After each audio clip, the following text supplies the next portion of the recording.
நம்ம நேற்று டிக்ஷனரி பார்த்துட்டு இருந்தோமா? டிக்ஷனரியில் நேற்று கடைசியாக பார்த்த ப்ரோக்ராம் இதுதான். எனக்கு கிரேப்ஸ்ன்னு இருந்தால் மட்டும் அதை டெலீட் பண்ணிடுங்க அப்படிங்கிறத பார்த்தோம். அதுக்கான எக்ஸாம்பிள் தான் இந்த டி ஆஃப் 1 2 3 4 அப்படிங்கிறத பார்த்துட்டு இருந்தோம். சரியா? அப்போ டிக்ஷனரி நீங்கள் எல்லாரும் பார்த்துட்டு வந்திருக்கிறீங்க. அதனால் இதில் நான் உட்காந்து நீட்டி முழக்கம்லாம் வேண்டாம், உங்களுக்கே இது பார்த்தோன்னே புரிஞ்சிடும் இல்லையா? சரி, அப்படின்னா இப்போ அடுத்து இதுலேயே டிக்ஷனரியிலேயே அடுத்தடுத்து இன்னொரு டிக்ஷனரி கிரியேட் பண்ணுவோம். ஒரே ப்ரைஸஸாக பார்த்துட்டு இருக்கோம்.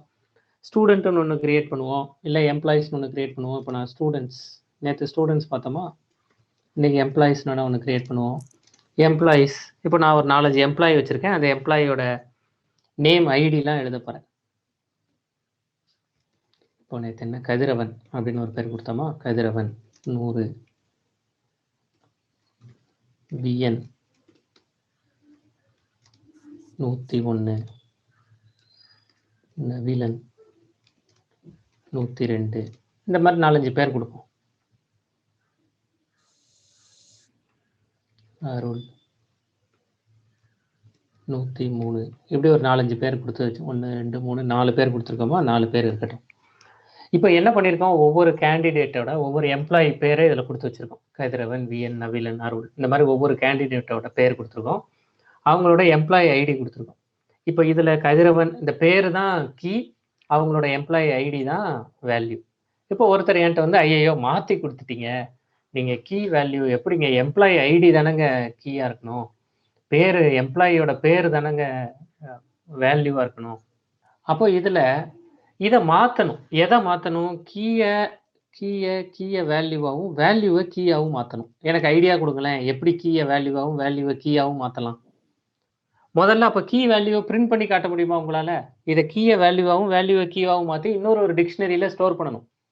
எப்படி ஸ்டோர் பண்ணலாம், ஒரு ஐடியா கொடுங்களேன். சரி, அந்த ஐடியா வரைக்கும் போக வேண்டாம், சொல்லுங்க. காப்பி பண்ணிக்கலாம். அதான் காப்பி பண்றது கீயை வேல்யூவாகவும் வேல்யூவை கீயாகவும் காப்பி பண்ணுவோம். அப்படியே ஒரு டிக்ஷனரியில இன்னொரு டிக்ஷனரியில காப்பி பண்ண நமக்கு தெரியுமா? அதுக்கு ஏதாவது ஃபங்க்ஷன் இருக்கா? அதுக்கு ஏதாவது ஃபங்க்ஷன் படிச்சோமா? இப்போ நான் எம்ப்ளாயீஸ் 2 அப்படின்னு ஒரு டிக்ஷனரி கிரியேட் பண்றேன். அந்த டிக்ஷனரியில மேல இருக்கிறத அப்படியே காப்பி பண்றதுக்கு நம்ம ஏதாவது ஃபங்க்ஷன் படிச்சோமா? காப்பி, எம்ப்ளாயீஸ்.காப்பி காப்பின்னு படித்தோம். இதை அப்படியே காப்பி பண்ணி கொடுத்துரும். வேணா காப்பி பண்ணி கொடுக்குதான்னு பார்த்துக்கலாம். பிரிண்ட் எம்ப்ளாயீஸ் 2 அப்படின்னு கொடுத்து இதோட அவுட்புட்டை பார்ப்போம். இதோட அவுட்புட் எப்படி வரும், சிடி டாக்குமெண்ட்ஸ் லேண்ட்ஸ்கேப் பைத்தன் நோ சச் ஃபைலா, லேண்ட்ஸ்கேப் பைத்தன், இது என்னங்க பைத்தன் 3 while.py, சின்டாக்ஸ் எரரா, எம்ப்ளாயீஸ் 2 எம்ப்ளாயீஸ்.காப்பி, என்ன சின்டாக்ஸ் எரர். சரி, இது இருக்கட்டும். இது என்ன சின்டாக்ஸ் எரருங்கிறத பின்னாடி நம்ம ஃபிக்ஸ் பண்ணிக்கலாம். சரியா? எம்ப்ளாயி இப்படி ஏதாவது வச்சு பார்த்துக்கலாம், இல்லை அதை பின்னாடி ஃபிக்ஸ் பண்ணிக்கலாம் நம்ம. இப்போ நமக்கு வேணுங்கிறது இதில் இந்த கீ வேல்யூவாகவும் வேல்யூ கீயாகவும் மாறணும், அவ்வளோதான். அப்போ முதல்ல கீ வேல்யூவை தனித்தனியாக எனக்கு பிரித்து எடுத்து பிரிண்ட் பண்ண தெரியுமா? இதுதான் இங்கே இருக்கிற கேள்வி. இந்த கீ வேல்யூவை வேல்யூ கீயா தனித்தனியாக பிரித்து எடுக்க தெரியுமா? எனக்கு இங்க இருக்கிற கீ வேல்யூவை தனித்தனியாக பிரிண்ட் பண்ண. எம்ப்ளாயி.keys வேற என்னென்னலாம் படிச்சிருக்கோம்? கீஸ் மட்டும் எடுக்கிறதுக்கு எம்ப்ளாயிஸ்.keys ஒன்று படிச்சிருக்கோமா? சரி, வேல்யூ எல்லாம் எடுக்கிறதுக்கு எம்ப்ளாயிஸ்.values படிச்சிருக்கோமா? இன்னும் ஒரு மெத்தட் படிச்சிருக்கோமே, இன்னொரு ஃபங்க்ஷன் எம்ப்ளாயிஸ்.items. சூப்பர், ஐட்டம்ஸ் ஒன்று படிச்சிருக்கோமா? ஒரு நிமிஷம்.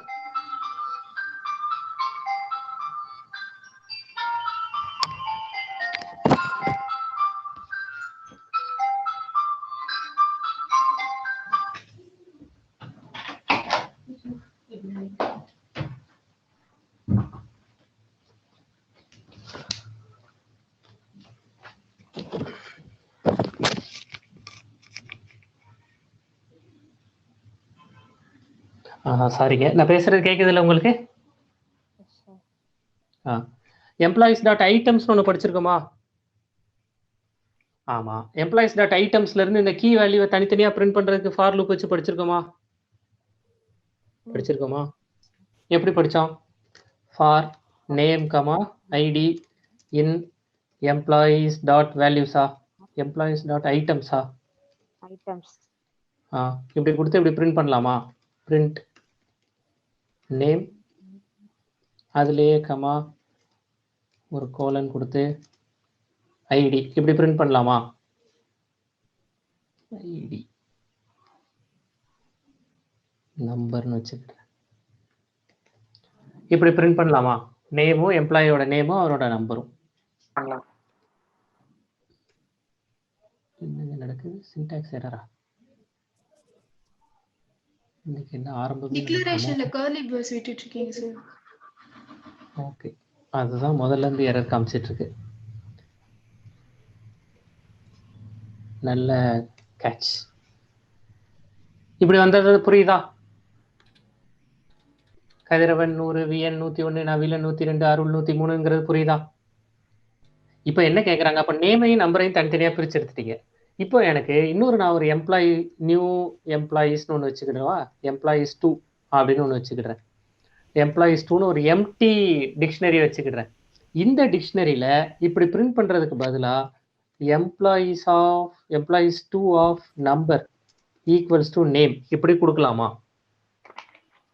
இந்த சின்டாக்ஸ் உங்களுக்கு தெரியுமா? இந்த சின்டாக்ஸ் தெரியுமா தெரியாதா?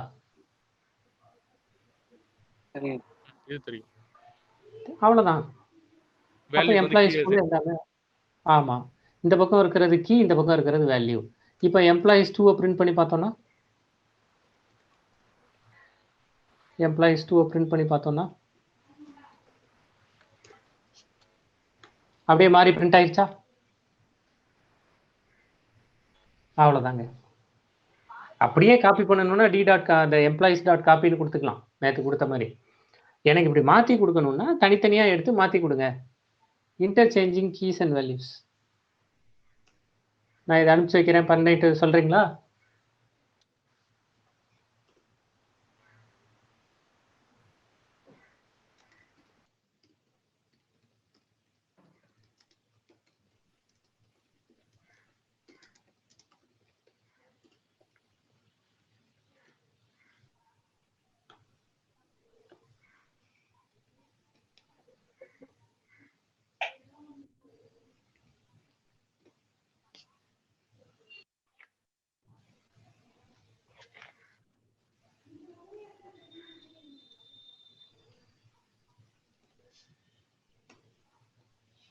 பண்ணிட்டு சொல்லுங்க.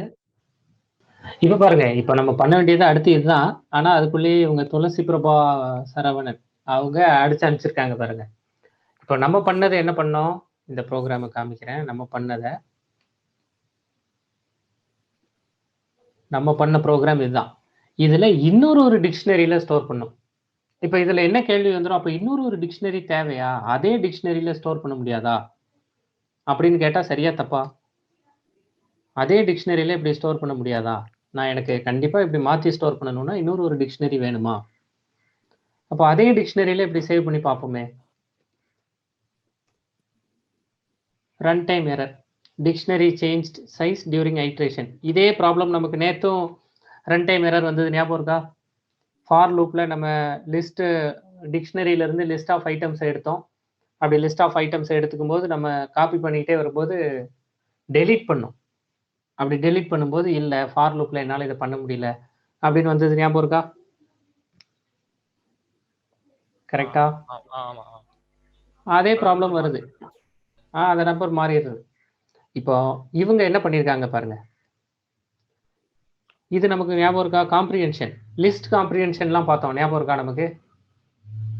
ஃபார் ஐ இன் இப்படிலாம் நம்ம படிச்சிருக்கோம். இப்போ value equals to list comprehension i for i in range of 5 அப்படின்னு கொடுத்தா வேல்யூவில் வந்து எல்லா வேல்யூவும் வந்து உட்காந்துரும்.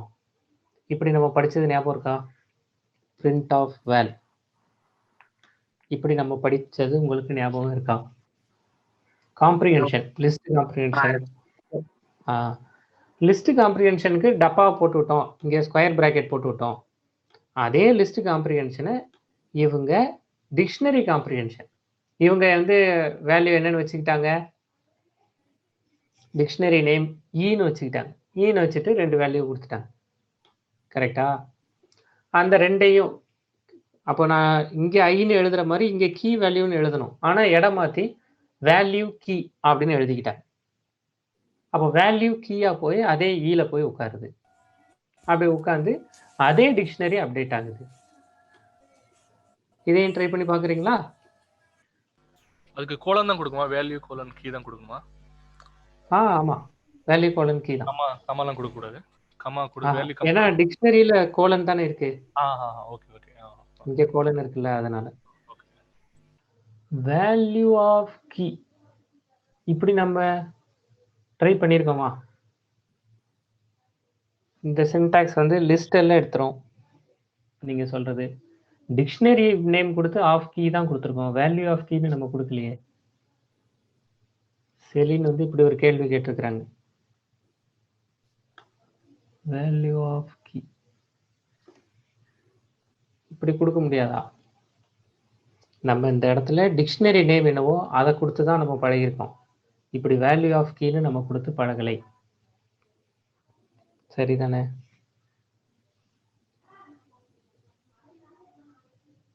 Employees 3 of number equals to name என்று கொடுத்தோமே, அதையும் காப்பி பண்ணுவோமா? ஆமா, அப்படி கொடுத்தோம்.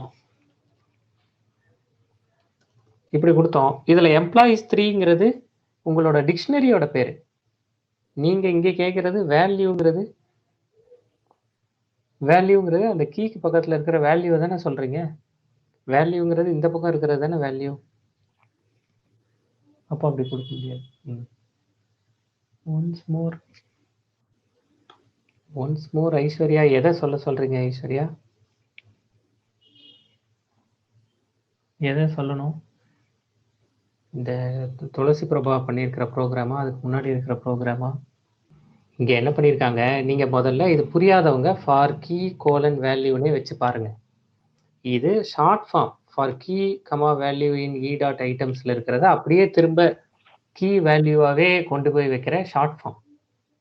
கரெக்டா? இதை நம்ம இன்னும் பார்க்கல, வேணா இப்போதைக்கு விட்டுருங்க. ஒருவேளை இது புரியல அப்படின்னா விட்டுருங்க. அப்படி புரிஞ்சுது அப்படின்னா இந்த இடத்துல கீ வேல்யூ நம்ம லிஸ்ட்ல நீங்க இதை ப்ராக்டிஸ் பண்ணியிருந்தீங்கன்னா இந்த காம்ப்ரிஹென்ஷன் புரியும். நீங்க லிஸ்ட்டே இன்னும் ப்ராக்டிஸ் பண்ணாம வச்சிருக்கீங்க அப்படின்னா இதை கொஞ்சம் புரிஞ்சுக்கிறதுல கொஞ்சம் கஷ்டம் இருக்கும். இங்கே for key value in e dot items நமக்கு தெரியும். அப்போ ஒவ்வொரு கீயும் வேல்யூவும் கிடைக்கும். அந்த ஒவ்வொரு கீயையும் வேல்யூவையும் திரும்ப ஈலேயே ஸ்டோர் பண்றாங்க. அவ்வளவுதான் இதோட கோர் ஐடியா. என்ன, இவங்க வந்து இடம் மாத்தி ஸ்டோர் பண்றாங்க, நம்ம இடம் மாத்தி கேட்டதுனால. அவ்வளவுதான். சரியா? நம்ம இதை புரிஞ்சுக்கிறதுல கஷ்டம் இருந்தது அப்படின்னா லிஸ்ட்டை ப்ராக்டிஸ் பண்ணிட்டு வந்துட்டு திரும்ப இதை ப்ராக்டிஸ் பண்ணி பாருங்க, கொஞ்சம் புரிஞ்சிடும். அப்படி இல்லைன்னா அப்பவும் சந்தேகம் கேளுங்க. யூஸ்வலாக நம்ம 2 வேல்யூ ஸ்வாப் பண்ணும்பொழுது அதோட வேரியபிள் நேமை வந்து அப்படியே ஸ்வாப் பண்ணிப்போம். ஆமா, பைத்தான்ல மட்டும் அப்படியே ஸ்வாப் பண்ணிடுவோம். இங்க வந்து வேல்யூ கோலன் கீ கொடுத்துருக்காங்க, அதை ஸ்வாப் பண்றதுக்கு வந்து கீ கமா வேல்யூன்னு கொடுத்துருக்காங்க. அங்க கோலன் தர தேவையில்லை. ஆமா, நம்ம இது யூஸ்வலா கொடுக்குற ஃபார் லூப் தான். ஃபார் ஐ அண்ட் ரேஞ்ச்னு கொடுக்கிறதுக்கு பதில் இங்க கீ கமா வேல்யூன்னு கொடுத்துக்கிறாங்க. ஆமா கரெக்ட். அப்ப அடுத்தது போலாமா? How to get specific dictionary inside dictionary வேல்யூனா என்ன क्वेश्चन ஸ்டீஃபன் இது? சார் டிக்ஷனரிக்குள்ள ஒரு டிக்ஷனரி இருக்கும்போது அதுல எப்படி சார் அந்த நம்ம இண்டெக்ஸ் வச்சு பண்றோம், கீ வச்சு எப்படி சார் பண்ண முடியும்? டிக்ஷனரிக்குள்ள டிக்ஷனரி இருந்தா பண்ண முடியாது. இந்த அப்ரோச்ல பண்ண முடியாது. டிக்ஷனரிக்குள்ள டிக்ஷனரியே வச்சிருக்கீங்கன்னா அப்படி பண்ண முடியுமான்னு கேக்குறேன் சார். டிக்ஷனரி வேல்யூஸ் இம்மியூட்டபிளா இருக்கணும், டிக்ஷனரிஸ் மியூட்டபிள். அதனால டிக்ஷனரிக்குள்ள டிக்ஷனரி அலோவ் பண்ண மாட்டாங்க. டிக்ஷனரிஸ் வந்து யூசுவலா மியூட்டபிள், அதனால தான் உங்களால சேஞ்ச் பண்ண முடியும். கரெக்டா? Yes sir. டிக்ஷனரி வேல்யூஸ், டிக்ஷனரிக்குள்ள இருக்கிற கீ வேல்யூஸ் எல்லாம் இம்மியூட்டபிள் வேல்யூஸ். அதெல்லாம் எடுத்து பார்த்தீங்கன்னா டியூப்லாம் வந்து பிரிண்ட் ஆகிட்டு இருக்கும். தனித்தனியாக எடுத்து பிரிண்ட் பண்ணால் ஒவ்வொன்றும் டியூப்லாக பிரிண்ட் ஆகும். அதனால டிக்ஷனரிக்குள்ளே டிக்ஷனரி அப்படிங்கிறத விட மாட்டாங்க. அவ்வளோ யோசிக்க தேவையில்லை. அப்படி யோசிச்சா நல்ல யோசனை தான். அதுக்கு அலோவ் பண்ண மாட்டாங்க. ஏன்னா அதெல்லாம் மியூட்டபிள் டிக்ஷனரிஸ். ஸோ இப்போ கடைசியாக பார்த்த நம்ம ப்ரோக்ராமில் வந்து இ அப்படிங்கிற ஒரு ஃபர்ஸ்ட் ஒரு டிக்ஷனரி கிரியேட் பண்ணிட்டு அதை இன்டர்சேஞ்ச் பண்ணி ஈங்கிற வேல்யூவிலே ஸ்டோர் பண்ணுறோம். இது மியூட்டபிள் அப்படிங்கிறதெல்லாம் தான் அது பாசிபிள். ஆமாம், மியூட்டபிள்ங்கிறதுனால தான் பாசிபிள். Okay okay. ம், ஒரே மெமரியில் சேவ் ஆகிக்குது. ஆமாம் ஆமாம். அப்போ அடுத்து ஒரு டிக்ஷனரி கிரியேட் பண்ணுவோம். இதே மாதிரி நான் இப்போ ஒரு டிக்ஷனரி கிரியேட் பண்ண போகிறேன். எம்ப்ளாயீஸ் தான் வச்சுருந்தோமோ, சரி அந்த எம்ப்ளாயீஸே வச்சுக்கலாம். எம்ப்ளாயீஸ் டிக்ஷனரியே வச்சுக்க போகிறேன். இப்படியே இருக்கட்டும். இந்த எம்ப்ளாயீஸ் லிஸ்ட்டில் இப்போ இவங்க ஒவ்வொருத்தரோட சேலரி எழுதுவோம். இவர் ஒரு 25,000 சம்பாதிக்கிட்டோம். ஒவ்வொருத்தரோட சேலரிலாம் எழுதுவோம்.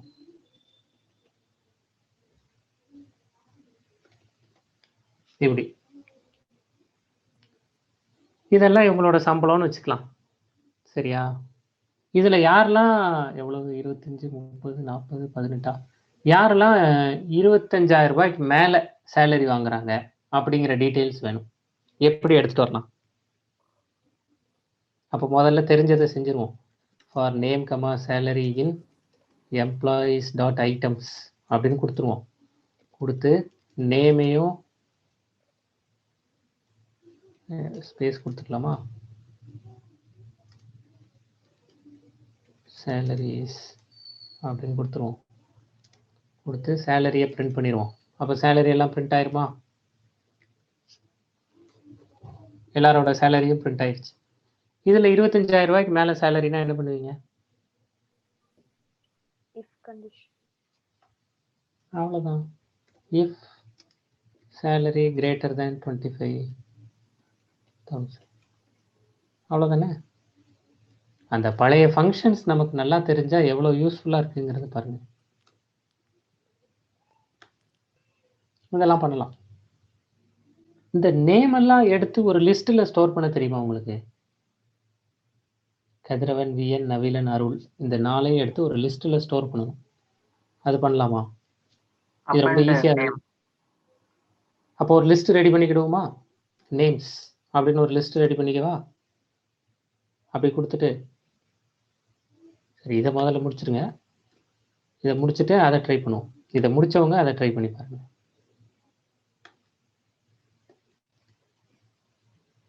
இது ரொம்ப ஈஸியாக தானே இருக்கு. டக்குன்னு முடிச்சிட்டோம். இப்போ எனக்கு இதில் என்ன பண்ணணும்னா இதில் நேம்ஸ் எல்லாம் எடுத்து அதை ஒரு லிஸ்ட்டில் ஸ்டோர் பண்ணணும். இதை முடிச்சவங்க அதை ட்ரை பண்ணலாம். முடிச்சுட்டு சொல்லுங்கள், எல்லாரும் சேர்ந்து ட்ரை பண்ணுவோம். இப்போ எனக்கு என்ன வேணும்? Names list from given dictionary இதான் வேணும்.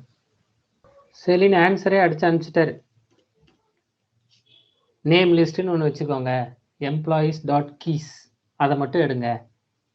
எதுக்குங்க ஐட்டம்ஸ்னு ஒன்று எடுத்து அதில் நேம் சேலரி எல்லாம் எடுத்து இப்படி பண்ணால் போதாதா? அப்படிங்கிறதும் நல்ல பார்வை தான். பண்ணுவோமா? இப்போ நேம் லிஸ்ட் வச்சுக்கிட்டாரு. ஒரு செல்லின் எப்படி பண்ணியிருக்காரு? ஒரு நேம் லிஸ்ட் வச்சிருக்காரு. அந்த நேம் லிஸ்ட்டில் எம்டி லிஸ்ட் ஒன்று வச்சிருக்காரு. அந்த லிஸ்ட்டில் இது யாருக்காவது புரியலைன்னா சொல்லுங்க. எம்ப்ளாயீஸ் டாட் கீஸ்னு போட்டிருக்காரு. கீஸ்னு கொடுத்தோன்னே எல்லா நேம்ஸும் வந்துடுச்சு. அந்த நேம்ஸ் எல்லாம் எடுத்து வச்சுட்டாரு. சரி, நேம்ஸ் எல்லாம் எடுத்து வச்சுட்டாரா? சரி, இதே மாதிரி சேலரியும் எடுத்து வச்சிடலாமா? இப்போ நேம்ஸ் லிஸ்ட் எடுத்த மாதிரி சேலரிஸ் எடுக்கணும்னா இங்கே எம்ப்ளாயீஸ் டாட் வேல்யூஸ்னு கொடுத்துட்டு நேம் லிஸ்ட்டுக்கு பதிலாக சேலரி லிஸ்ட் அப்படின்னு கொடுத்தீங்கன்னா இங்கே சேலரி லிஸ்ட்டுன்னு கொடுத்தீங்கன்னா சேலரி லிஸ்ட்டும் வந்துடும். சரி, அப்படி சேலரி லிஸ்ட் என்ன ஆர்டரில் வரும்? இப்படி கொடுத்தா முதல்ல இருக்கிறது போய் உட்காரும் 25,000, 30,000, 40,000, 18,000 அப்படியே இங்கே கொடுத்துருக்கிற ஆர்டர்லேயே சேலரி லிஸ்ட்டில் இருக்கும். சரிதானே? இதை பிரிண்ட் பண்ணிங்கன்னா கொடுக்குற ஆர்டர்லேயே பிரிண்ட் ஆகும். இப்போ தான் நம்ம என்ன பண்ண போகிறோம் தெரியுமா? சார்ட்டிங் அப்படிங்கிறத கற்றுக்க போகிறோம். நல்லா பார்த்துக்கோங்க. சார்ட்டிங்கிறது ஏற்கனவே சார்ட்டட்னு ஒரு ஃபங்க்ஷன் இருக்குது. எப்படி கொடுத்துடலாம்? ஃபார் நேம் இன் இப்போ எம்ப்ளாயீஸோட கீஸ் படி வேல்யூ சார்ட் பண்ணி வேணும்னு வைங்களேன். இதில் இப்போ நீங்கள் வச்சிருக்கிறது ஒரு லிஸ்ட்டில் நீங்கள் வேல்யூஸ் வச்சுக்கிட்ட தெரிஞ்சுக்கிட்டீங்க. இப்போ எனக்கு இந்த லிஸ்ட்லேயே சார்ட்டடாக வேணும் அப்படின்னா என்ன பண்ணலாம்? எனக்கு இந்த லிஸ்ட்டே சார்ட்டட் லிஸ்ட்டாக வேணும். சார்ட்டட்னா ஏறு வரிசையிலையோ இறங்கு வரிசையிலையோ எனக்கு வேணும் அப்படின்னா சார்ட்டட் அப்படின்னு ஒரு ஃபங்க்ஷன் இருக்குது. எப்படி எழுதிக்கலாம் பாருங்கள். இப்படி எழுதுகிறேன். For name in sorted of employees இப்படி எழுதலாம். sorted of employees print name இப்படி கொடுக்கலாம். print name ஆமா அதோட வேல்யூ வேணும்னா எம்ப்ளாயி நேம் இப்படி கொடுத்துக்கலாம். ரெண்டு வேணும்னா எம்ப்ளாயிஸ் நேம் அப்படின்னு இங்கே கொடுத்துக்கலாம். கீயும் வேணும் வேல்யூவும் வேணும் அப்படின்னா சரியா? இது எனக்கு வேல்யூஸ் எல்லாம் எனக்கு சார்ட்டடாக வேணும். இப்போ நீங்கள் கீஸ் தானே பிரிண்ட் பண்ணியிருக்கீங்க அப்படின்னா இங்கே பாருங்கள், salary in sorted of employees dot values. சும்மா எம்ப்ளாயீஸ்னு கொடுத்தீங்கன்னா கீயெல்லாம் எடுத்துகிட்டு வந்து சார்ட் பண்ணி கொடுக்கும். சரியா? இப்போ நீங்கள் பிரிண்ட் சேலரி அப்படின்னு பிரிண்ட் பண்ணிக்கணும். அப்போ சேலரி எல்லாம் சார்ட் பண்ணி கொடுக்கும். இப்படி சார்ட்டட்னு ஒரு ஃபங்க்ஷன் பைத்தானில் இருக்குது. நீங்கள் சார்ட்டட்னு கொடுத்தீங்கன்னா உங்களுக்கு அசெண்டிங் ஆர்டரில் சார்ட் பண்ணி கொடுத்துரும். சார்ட்டட்லேயே நம்ம ரிவர்ஸ் ட்ரூன்னு கொடுத்து ட்ரை பண்ணியிருக்கோம். இது ஞாபகம் இருக்கா? டிசெண்டிங் ஆர்டரில் கொடுத்துரும். இது நம்ம ஏற்கனவே சார்ட்டட் ஃபங்க்ஷன் பார்த்தது. சரி, இந்த சார்ட்டிங்கை நான் எப்படி பண்ணுறது? இப்போ என் கையில் ஒரு லிஸ்ட் இருக்குது. நான் ஒரு லிஸ்ட் வச்சுக்கிறேன். அந்த லிஸ்ட்டில் ஏதோ ஒரு வேல்யூஸ் இருக்குது. இப்போ 10, 5, 8, 3, 12, 17, 19, 2 இப்படி ஏதோ ஒரு லிஸ்ட் இருக்குது. இந்த சார்ட் இதில் எனக்கு இந்த லிஸ்ட்டை சார்ட் பண்ணி கொடுங்க அப்படின்னு கேட்குறாங்க. நான் எப்படி பண்ணுறது? இதை தான் இப்போ டிஸ்கஸ் பண்ண போகிறோம். அப்போ நான் இதை எப்படி சார்ட் பண்ணுறது? அப்போ சார்ட்டிங்னா முதல் கேள்வி, அப்போ சார்ட்டிங்னா என்னது அப்படிங்கிறது வந்துடும். சார்ட்டிங்னா வரிசைப்படுத்துறது. அப்போ வரிசைப்படுத்துதல்னா ஏறு வரிசையிலையோ இறங்கு வரிசையிலையோ அசெண்டிங் ஆர்டர்லையோ டிசெண்டிங் ஆர்டர்லையோ நீங்கள் கொண்டு வர்றது, அதுதான் சார்ட்டிங் அப்படிங்கிறது. சரியா? சரி, இப்படி கொடுக்குறது. அப்போ வரிசைப்படுத்தணும்னா இதில் எப்படிங்க வரிசைப்படுத்தணும்? வரிசைப்படுத்துறதுனா என்ன பண்ணுவீங்க? ஏதாவது ஒரு 4 நம்பர் மட்டும் எடுத்துக்கிட்டேன் இப்போதைக்கு, ரொம்ப சின்னதாக புரிஞ்சுக்கலாம் அப்படிங்கிறதுக்காக. எப்படி வரிசைப்படுத்துறது? இப்போ 10, 5, 8, 3 இருக்கு. எனக்கு இப்போ ஏறு வரிசைப்படுத்திட்டேன் அப்படின்னா எனக்கு எப்படி ஆன்சர் வரும்? 3, 5, 8, 10 இப்படி வரும் அசெண்டிங் ஆர்டரில். இதையே நான் டிசெண்டிங் ஆர்டர் இறங்கு வரிசைனா 10, 8, 5, 3 இப்படி வரும். எப்படி பண்ணுறது? அப்போ இதுக்கான ஈஸியான வழி என்ன தெரியுமா? இது ஒவ்வொன்றையா எடுத்து கம்பேர் பண்ணணும். இப்போ நான் இப்படி பண்ணுறது சரியா அப்படின்னு சொல்லுங்க. இதில் இதுக்கு தான் நிறைய அல்காரிதம்ஸ் இருக்குது. பபுள் சார்ட், இன்சர்ஷன் சார்ட், இந்த மாதிரி நிறைய அல்காரிதம்ஸ் இருக்குது. அப்போ அதெல்லாம் என்ன பண்ணுவாங்க அப்படிங்கிறத காமிக்கிறேன். இப்போ என்ன வச்சுருக்கோம்? 10, 5 இதான் வச்சுருக்கோம்னு நினைக்கிறேன். 10, 5, 8, 3 இப்படி வச்சுருக்கோம். இதில் முதல்ல என்ன பண்ணுவாங்கன்னு சொல்கிறேன். முதல்ல 10 எடுத்துக்க போகிறோம். சரியா? இந்த 10 எடுத்துகிட்டு போய் 10ஐயும் 5ஐயும் கம்பேர் பண்ண போகிறோம்.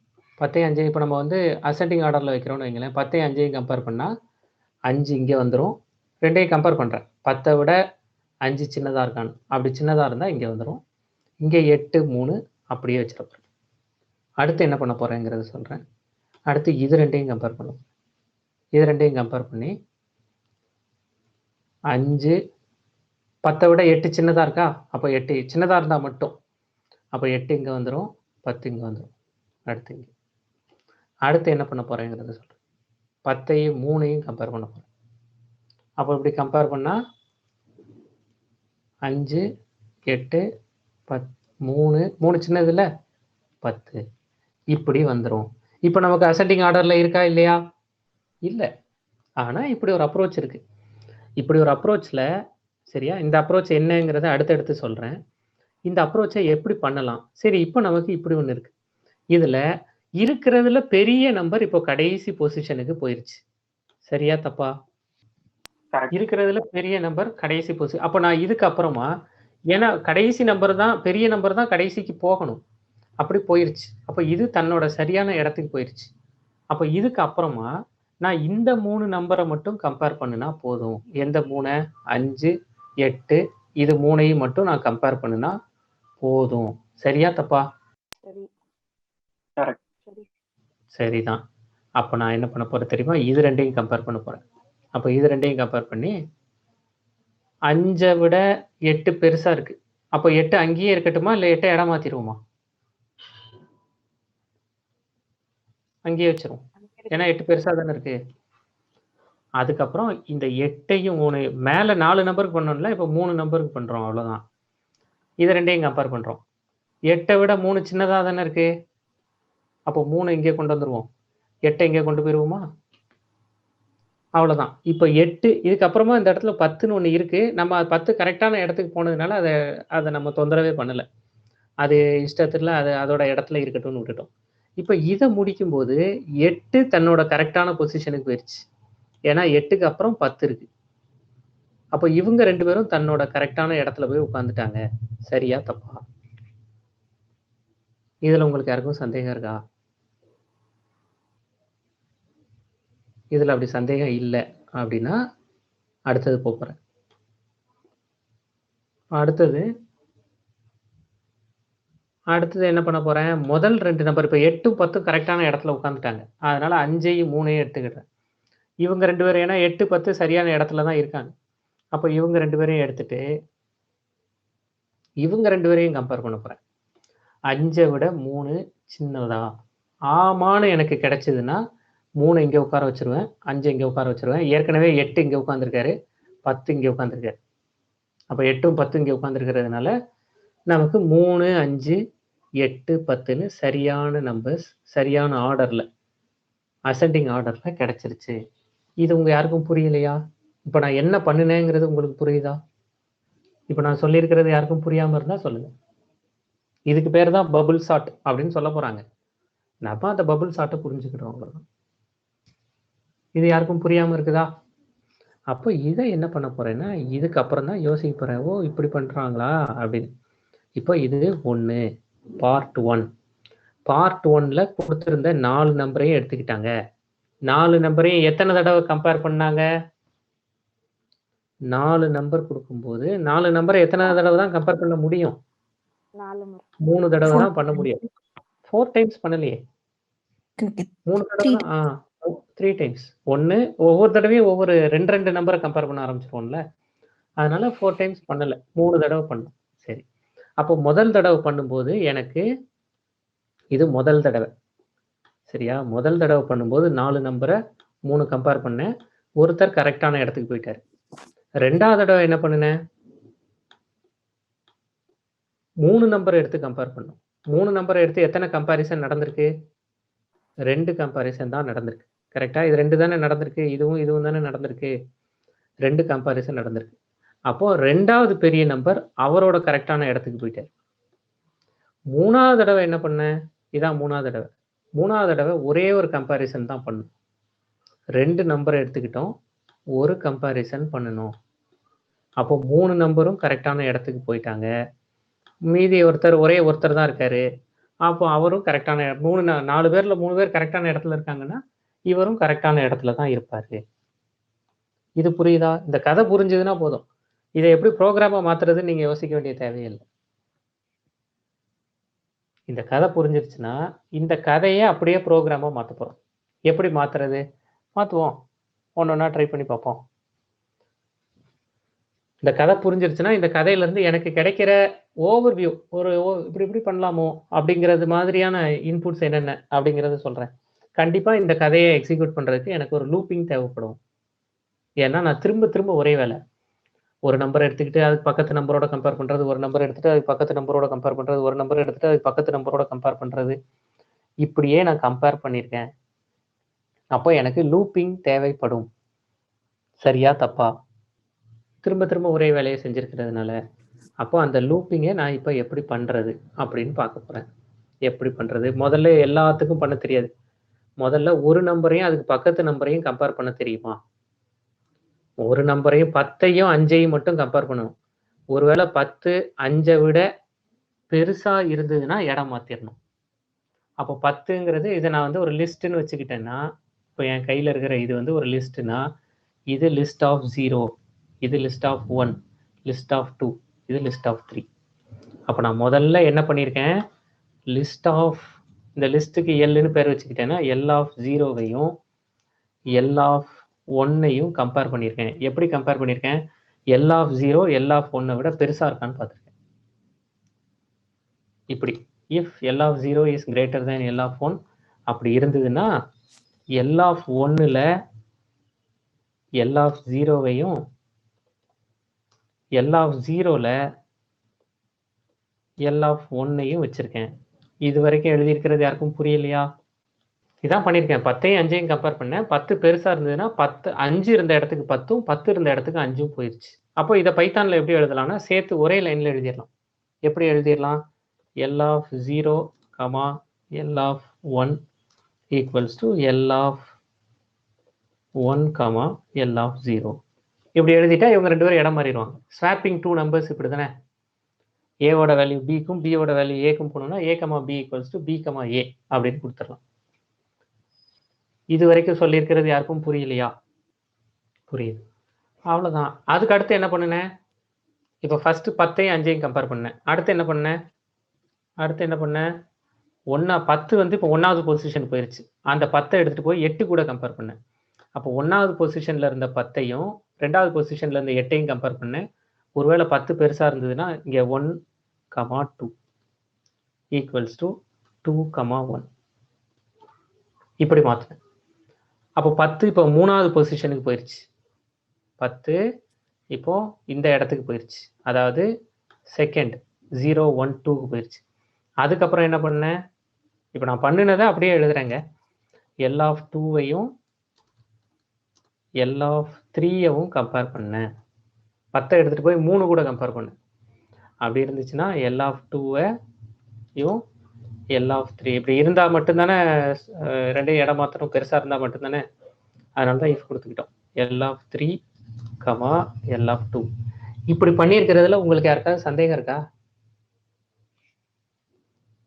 இவ்வளோதான் பண்ணேன். 3 கம்பேரிசன் தான் பண்ணியிருக்கேன். மொத்தம் 3 கம்பேரிசன். அந்த 3 கம்பேரிசனையும் முதல்ல படம் வரைஞ்சோம். இப்போ படம் வரைஞ்சதை இப்படி இஃப் எழுதிட்டோம். இப்படி இத்தனை இஃப் எழுதுறதுக்கு பதிலாக என்ன யோசிச்சிடணும் அந்த இடத்துல, லூப். அப்போ லூப் வச்சுக்கலாமா, இது ஐன்னா இது i+1ங்க அப்படின்னு லூப் வச்சுக்கலாமா? என்னங்க நீங்கள் இப்படி பண்ணிக்கிட்டு இருக்கீங்க அப்படின்னு யாராவது வந்து கேட்பாங்கல்ல என்கிட்ட. அப்போ நீங்கள் இதை லூப்பில் எழுதலாமே, i ஈக்குவல்ஸ் டு 0ன்னு வச்சுக்கோங்க.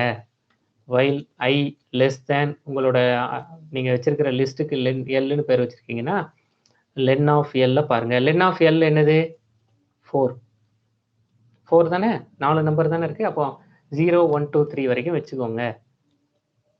அப்படி வச்சுட்டு இந்த இடத்துல if L of i greater than L of i+1 இப்படி இருந்ததுன்னா நீங்கள் இதை இடம் மாற்றிடுங்க. L of i, L of i+1 சரிதானே, equals to L of i+1,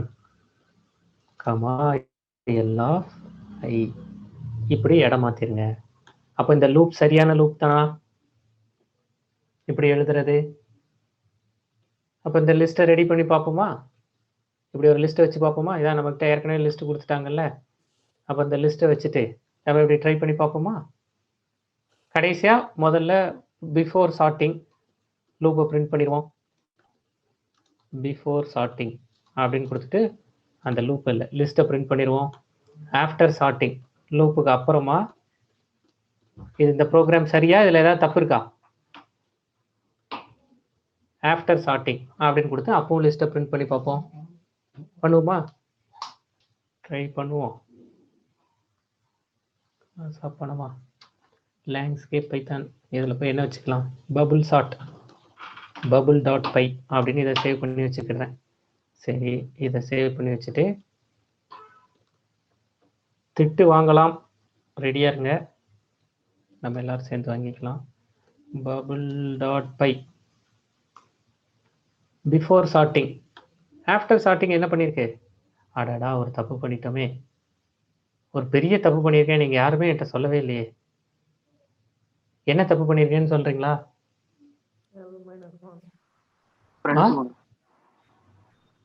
என்னங்க I minus 1. I மைனஸ் ஒன்னா ப்ளஸ் ஒன்னா? Minus. ப்ளஸ் ப்ளஸ் ப்ளஸ் தானே. படத்துல நீங்க கூட்டிக்கிட்டே தானே போறீங்க. 0 1 1 2 2 3ன்னு கூட்டிகிட்டே தானே போறீங்க. ஐயோட வேல்யூ 0ல இருந்து தானே ஸ்டார்ட் பண்ணி அப்போ கூட்டிகிட்டே தானே போகணும். சரி, இப்போ இதை மாற்றினாலும் இப்போ திட்டு வாங்கலாம். மாற்றுவோம்.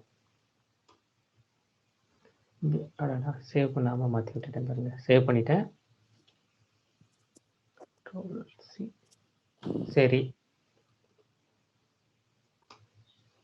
என்ன திட்டுது? Out of range. அப்படின்னா லிஸ்ட் லிமிட்டை தாண்டி நீ போய்கிட்டு இருப்பா, என்ன நினைச்சிட்டு இருக்க அப்படின்னு கேட்குது. அது கேட்கறது கரெக்டா? லைன் நம்பர் 9ல் தான் நமக்கு திட்டு விழுது. பார்ப்போம். இப்போ இந்த ஐயோட வேல்யூ என்னங்க? 0 1 2 3. இதில் யாருக்கா சந்தேகம் இருக்கா? 0 1 2 3ல யாருக்கா சந்தேகம் இருக்கா? கிடையாது. அப்போ ஐயோட வேல்யூ எது வரைக்கும் போகும்? 0 1 2 3 வரைக்கும் போகும். அப்போ I + 1 எது வரைக்கும் போகும்? 4 வரைக்கும் போகும். ஆமா, லிஸ்ட் ஆஃப் 4ல நீங்க ஏதாவது வேல்யூ வச்சிருக்கீங்களா? 0 1 2 3 தானே வச்சிருக்கோம். ஆமா, அப்போ அவுட் ஆஃப் ரேஞ்ச் தானே. நீங்க இல்லாத நம்பரை பிடிச்சி தேடிட்டு இருக்கீங்க. இந்த இடத்துல ஒரு கட்டத்துல இங்க லிஸ்ட் ஆஃப் 3ன்னு வரும்போது இங்க லிஸ்ட் ஆஃப் 4ன்னு நான் போவேன். அப்போ லிஸ்ட் ஆஃப் 4ல எனக்கு இது 0, லிஸ்ட் ஆஃப் 0 1 2 3 3 4 நம்பர் தாங்க இருக்கு அப்படின்னு கேட்கறது கரெக்ட் தானே. அப்போ நான் இந்த இடத்துல -1 கொடுத்துக்குவா. லென் ஆஃப் எல் -1 கொடுத்தா 0 1 2 வரைக்கும் தான் போகும். 0 1 2 வரைக்கும் போச்சுன்னா இங்கே கம்பேரிசன் 0வையும் 1ஐயும் கம்பேர் பண்ணுவீங்க, அடுத்து 1ஐயும் 2ஐயும் கம்பேர் பண்ணுவீங்க, அடுத்து 2ஐயும் 3ஐயும் கம்பேர் பண்ணுவீங்க. ஐ அது வரைக்கும் தான் போகும். ஏன்னா ஐயோட நீங்கள் லென்த் 4 4 - 1 3 3ன்னா இங்கே 3 3ன்னா நீங்கள் 2 வரைக்கும் தான் போவீங்க. பிரச்சனை கிடையாது. சரியா தப்பா? கரெக்ட். அவ்வளோதான். Number of words after space அது மாதிரி. அது மாதிரி.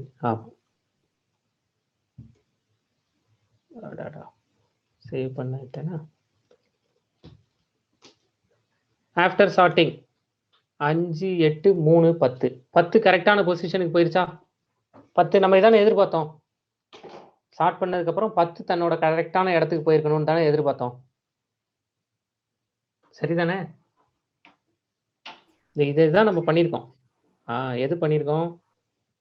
இதுதான் பண்ணியிருக்கோம். இந்த ஃபர்ஸ்ட் பார்ட்டை தான் பண்ணியிருக்கோம். ஃபர்ஸ்ட் பார்ட்டுக்கு தான் நம்ம இங்கே ப்ரோக்ராம் எழுதியிருக்கோம். ஏன்னா இந்த 3 கம்பேரிசனுக்கு தான் ப்ரோக்ராம் எழுதியிருக்கோம். ப்ரோக்ராம் எழுதி கடைசியாக நம்ம எதிர்பார்த்த மாதிரியே 5 8 3 10 இங்கே என்ன ஆன்சர் வந்திருக்கோ அதே ஆன்சரை இங்கேயும் கொண்டு வந்துட்டோம். 5 8 3 10 கொண்டு வந்துட்டோம். இதுக்கப்புறம் நான் என்ன பண்ணுறது? இதுக்கப்புறம் 10 தன்னோட கரெக்டான பொசிஷனுக்கு வந்துருச்சு. அப்போ மீதி இருக்கிற 5 8 3 மட்டும் நான் கம்பேர் பண்ணால் போதுமா? அதான் நான் அடுத்து பண்ணணும். கரெக்டா? இன்னைக்கு என்ன எல்லாரும் பயங்கர அமைதியாக இருக்கீங்க. கரெக்டா? அவ்வளோதான். அப்போ இன்னொரு ஒரு லூப் எழுதணும். இன்னொரு ஒரு லூப்பில் இந்த இடத்துல லென் -2 போட்டுக்குவேன். ஏன்னா 10 கரெக்டான இடத்துல தான் இருக்குது. எனக்கு ஒரு கம்பேரிசன் இப்போ குறைய தான் தேவை. இந்த இடத்துல 5ஐயும் 8ஐயும் 8ஐயும் 3ஐயும் கம்பேர் பண்ணால் போதும். 10 கூட அந்த கம்பேரிசன் எனக்கு தேவையில்லை. அப்போ நான் இதே ப்ரோக்ராமை திரும்ப எழுத போகிறேன். நல்லா பார்த்துக்கோங்க. இதையே நான் திரும்ப எழுத போகிறேன். இது வந்து ஆஃப்டர் ஃபர்ஸ்ட் சார்ட்டிங் அப்படின்னு மாற்றிக்கிறேன். After first sorting. இப்போ ஒரே ஒரு வித்தியாசம் என்ன பண்ண போகிறேன்னா லென் ஆஃப் எல்லுக்கு பதிலாக லென் ஆஃப் எல் -2 அப்படின்னு கொடுக்க போகிறேன்.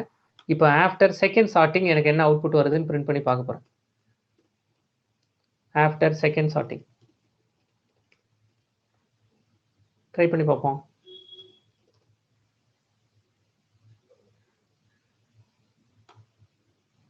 Python 3 bubble.py. After second sorting 5 3 8 10 இதுதான் என்னோட எதிர்பார்ப்பா.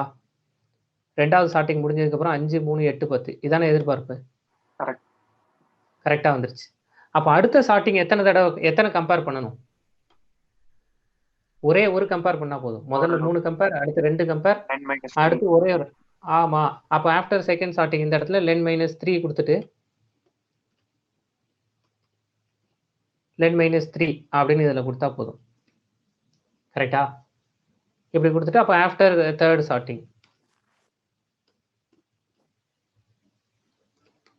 ஆஃப்டர் தேர்ட் சார்ட்டிங் நான் இதை பார்க்க போகிறேன். First sorting 5 8 3 10, second sorting 5 3 8 10, 3 5 8 10. 3 சார்ட்டிங்கில் எல்லாத்தையும் கரெக்டான பொசிஷனுக்கு கொண்டு வந்தாச்சு. கரெக்டா? அவ்வளோதாங்க. இதுதான் பபுள் சார்ட். இப்படி கொண்டு வர்றது தான் பபுள் சார்ட். இது யாருக்கும் புரியலைன்னா கேளுங்க. இது புரிஞ்சிருச்சு அப்படின்னா இப்போ எனக்கு இருக்கிற பிரச்சனையை சொல்கிறேன். என்ன அசிங்கமா இப்படி ஒருத்தர் ப்ரோக்ராம் பண்ணி வச்சிருக்க அப்படின்னு என்கிட்ட ஒருத்தர் வந்து கேட்பார்ல,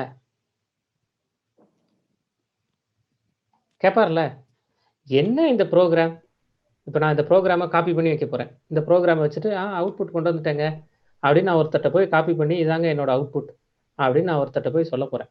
இந்த பாருங்களேன், இதை எழுத போகிறேன். இங்கே இப்படி நான் ப்ரோக்ராம் எழுதி காட்ட போகிறேன். இதுதான் என்னோட அவுட்புட் அப்படின்னு நான் ஒருத்தட்ட போய் காட்டுறேன். அவுட்புட்டாப்பா முக்கியம், நீ யோசிக்க வேண்டாமா அப்படின்னு என்கிட்ட கேட்பாரு. என்ன கேட்பாருன்னு நீங்க சொல்லுங்க. Loop again and again right பண்ணிட்டே இருக்கும். கேட்பார்ல, என்ன உனக்கு கொஞ்சமாவது ஒரு பொறுப்பு வேண்டாமா, இப்படி ஒரே லூப், என்னப்பா வித்தியாசம் இந்த ப்ரோக்ராம்ல, இந்த கமெண்ட் எல்லாம் ரிமூவ் பண்ணிடு, கமெண்ட் எல்லாம் ரிமூவ் பண்ணிட்டு நீயே சொல்லு, இதெல்லாம் எடுத்து விடு, நீ சொல்லுப்பா இந்த ப்ரோக்ராம்ல என்ன வித்தியாசம் அப்படின்னு கேட்டா என்ன சொல்றது? நீங்க நினைக்கிற மாதிரிலாம் கிடையாது, நான் வித்தியாசம் வச்சிருக்கேன், இந்த பாருங்க நான் வந்து வித்தியாசம் வச்சிருக்கேன் அப்படின்னு சொல்லுவேன். என்னப்பா வித்தியாசம் வச்சிருக்கேன் அப்படின்னு கேட்பாரு. இங்க 3 எழுதியிருக்கேன், இங்க 2 எழுதியிருக்கேன், இங்க 1 எழுதியிருக்கேன் அப்படின்னு சொல்லுவேன். அப்போ அவர் என்கிட்ட என்ன கேட்பாரு? இதை தவிர வேற எந்த வித்தியாசமும் இல்லை, அப்போ இதை எல்லாத்தையும் எடுத்து ஒரு நெஸ்டட் லூப்ல போட்டு விட வேண்டியதானே அப்படின்னு கேட்பார்ல. உனக்கு என்ன வேணும்? ஃபர்ஸ்ட் லென்த்தோட ஃபர்ஸ்ட் இந்த இடம் i<3, அடுத்து i<2, அடுத்து i<1, அவ்வளோதானப்பா. இந்தா நான் உனக்கு ஒரு ஐடியா சொல்கிறேன், இதை ட்ரை பண்ணு அப்படின்னு கேட்பார்ல. இந்த இடத்துல மேலே ஜேன்னு வச்சுக்கோ, ஜேவோட வேல்யூ 0ன்னு வச்சுக்கோ, ஜேவோட வேல்யூ 0வா இல்லை ஜேவோட வேல்யூ 1ன்னு வச்சுக்கோ. இந்த இடத்துல 1ன்னு கொடுத்துட்டதுனால இந்த இடத்துல ஜேன்னு கொடு. அதுக்கப்புறம் இந்த லூப் முடிஞ்ச உடனே ஜே ப்ளஸ் ஈக்குவல்ஸ் டு 1 அப்படின்னு கொடு. இப்போ ஜேவோட வேல்யூ 2 ஆயிரும். அப்போ ஜேயோட வேல்யூ 2 ஆயிடுச்சுன்னா இங்கேயும் ஜேன்னு எழுது. திரும்ப இந்த லூப் முடிஞ்ச உடனே ஜே ப்ளஸ் ஈக்குவல்ஸ் டு 1ன்னு எழுது. அப்போ ஜே 3 ஆயிரும். அப்போ இங்கேயும் ஜேன்னு எழுது. பாரு இப்போ எல்லாம் ஒரே லூப் ஆயிடுச்சு அப்படின்னு கேட்பாரு. ஆமாங்க எல்லாம் ஒரே லூப் ஆயிடுச்சு. அப்போ இது எல்லாத்துக்கும் சேர்த்து ஒரு லூப்பு மேலே ஒரு லூப்பு போட்டு விடு. ஃபைல் ஜே லெஸ் தேன் எது வரைக்கும் போகணும்? 1லேருந்து ஜே 3 வரைக்கும் தானே போகணும்.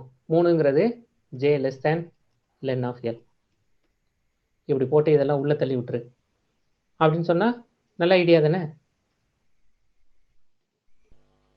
இது கரெக்டா? அவ்வளோதான். இதுல இன்னொரு லாபம் என்ன? நமக்கு இந்த மாதிரி 3 4ன்னு எண்ணிட்டு இருக்க வேண்டிய தேவையில்லை. ஒவ்வொரு தடையும் லென் -1 நான் என்ன கொடுக்கணும்னு எண்ணிட்டு இருக்க வேண்டிய தேவையில்லை. இது ஒர்க் ஆகுதா பார்ப்போமா? Nested looping. அப்ப நெஸ்டட் லூப்பிங் சொல்லுங்க. வேல்யூ பிரிண்ட் பண்றதுக்கு ஒரு லைன் எழுதுறேன் நினைக்கிறேன். வேல்யூ பிரிண்ட் பண்றது கடைசியா ஒரு லைன் எழுதி. அப்போ இவ்வளவு தடவை எழுதுறதுக்கு பதிலா இது எல்லாத்தையும் எடுத்து விட்டுட்டு இப்போ இதுலயும் ஏதாவது திட்டுவாங்கன்னா மாத்திக்க வேண்டியதான். பிஃபோர் சார்ட்டிங் கொடுப்போம், ஆஃப்டர் சார்ட்டிங் அப்படின்னு இதையும் கொடுத்து பார்ப்போம். ஆஃப்டர் சார்ட்டிங் இதில் ஏதாவது பைத்தான் அப்போ திட்டு வாங்கின மாதிரி இப்போ என்னப்பா அப்படி பண்ணியிருக்க அப்படின்னு பைத்தான் திட்டுச்சுன்னா மாற்றிக்க வேண்டியதான்.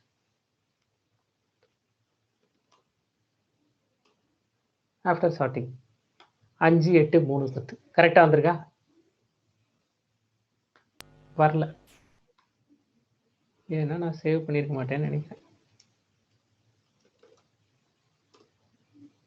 என்னங்க நடக்குது? சேவ் பண்ணதுக்கு அப்புறமும் இந்த ஐயோட வேல்யூ 0, அதை உள்ள கொடுக்கணும். ஒவ்வொரு தடவை ஐயோட வேல்யூ 0ங்கிறத 0லேருந்து தானே ஸ்டார்ட் பண்ணணும் ஒவ்வொரு தடவை கம்பேரிசனை. கரெக்டாக ஐ இன்க்ரிமெண்ட் ஆகிட்டே போயிருக்கும், அதனால உள்ள கொடுக்குறோம். அவ்வளோ எதுவும் மாற்றலை, இவர் இஷ்டத்துக்கு ப்ரோக்ராம் மாற்றிக்கிட்டார் அப்படி ஏதாவது நினச்சிக்காதீங்க. இந்த ஐயோட வேல்யூ 0 நம்ம நெஸ்டட் லூப்பில் எழுதி வச்சிருந்தோம்ல இந்த இடத்துல. இப்போ ஒவ்வொரு தடையும் ஐயோட வேல்யூ 0 ஆனதுக்கப்புறம் இந்த வைல் லூப், அதுக்கப்புறம் இதை வந்து மேலே கொடுத்துருக்கணும், நான் கீழே கொடுத்துட்டேன், அவ்வளோதான். சரியா? இப்படி தானே வரணும். ஒவ்வொரு தடையும் 0லேருந்து 1 2 3 தானே கம்பேர் பண்ணணும். அதை தான் பண்ணியிருக்கேன்.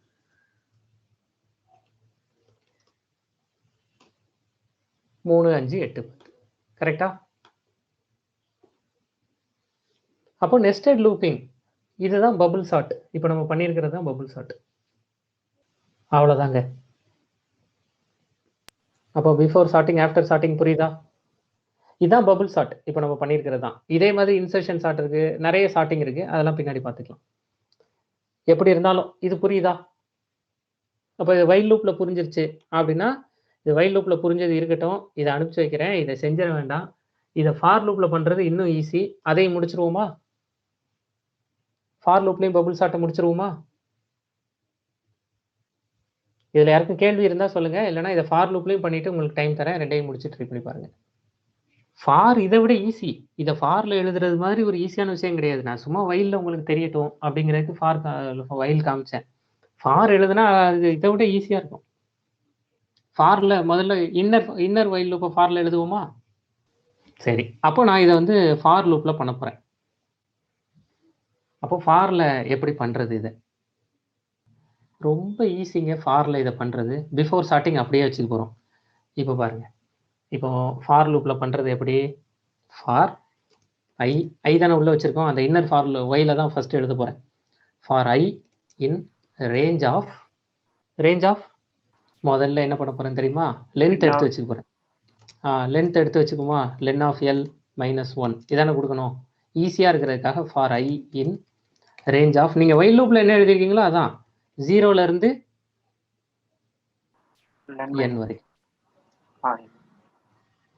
கரெக்டா? ஒவ்வொரு தடவையும் பண்ணுவீங்க, பண்ணிட்டு என்ன குறைச்சிக்கணும். இங்க அதானே பண்ணியிருக்கோம். ஒவ்வொரு தடவையும் ஜேவை கூட்டிக்கிட்டே வரோம். ஜேவை கூட்டிக்கிட்டே வந்தா இது குறைஞ்சிக்கிட்டே வரும். அவ்வளவுதான். இப்போ நான் இந்த கோடை உங்களுக்கு அனுப்பிச்சு விட்டேன்ல, இதை தனியா எடுத்து வச்சுக்கிடுவோமா? இதை தனியா எடுத்து வச்சுக்கலாம். இங்க எடுத்து வச்சிருக்கோம் ஏற்கனவே, பரவாயில்ல.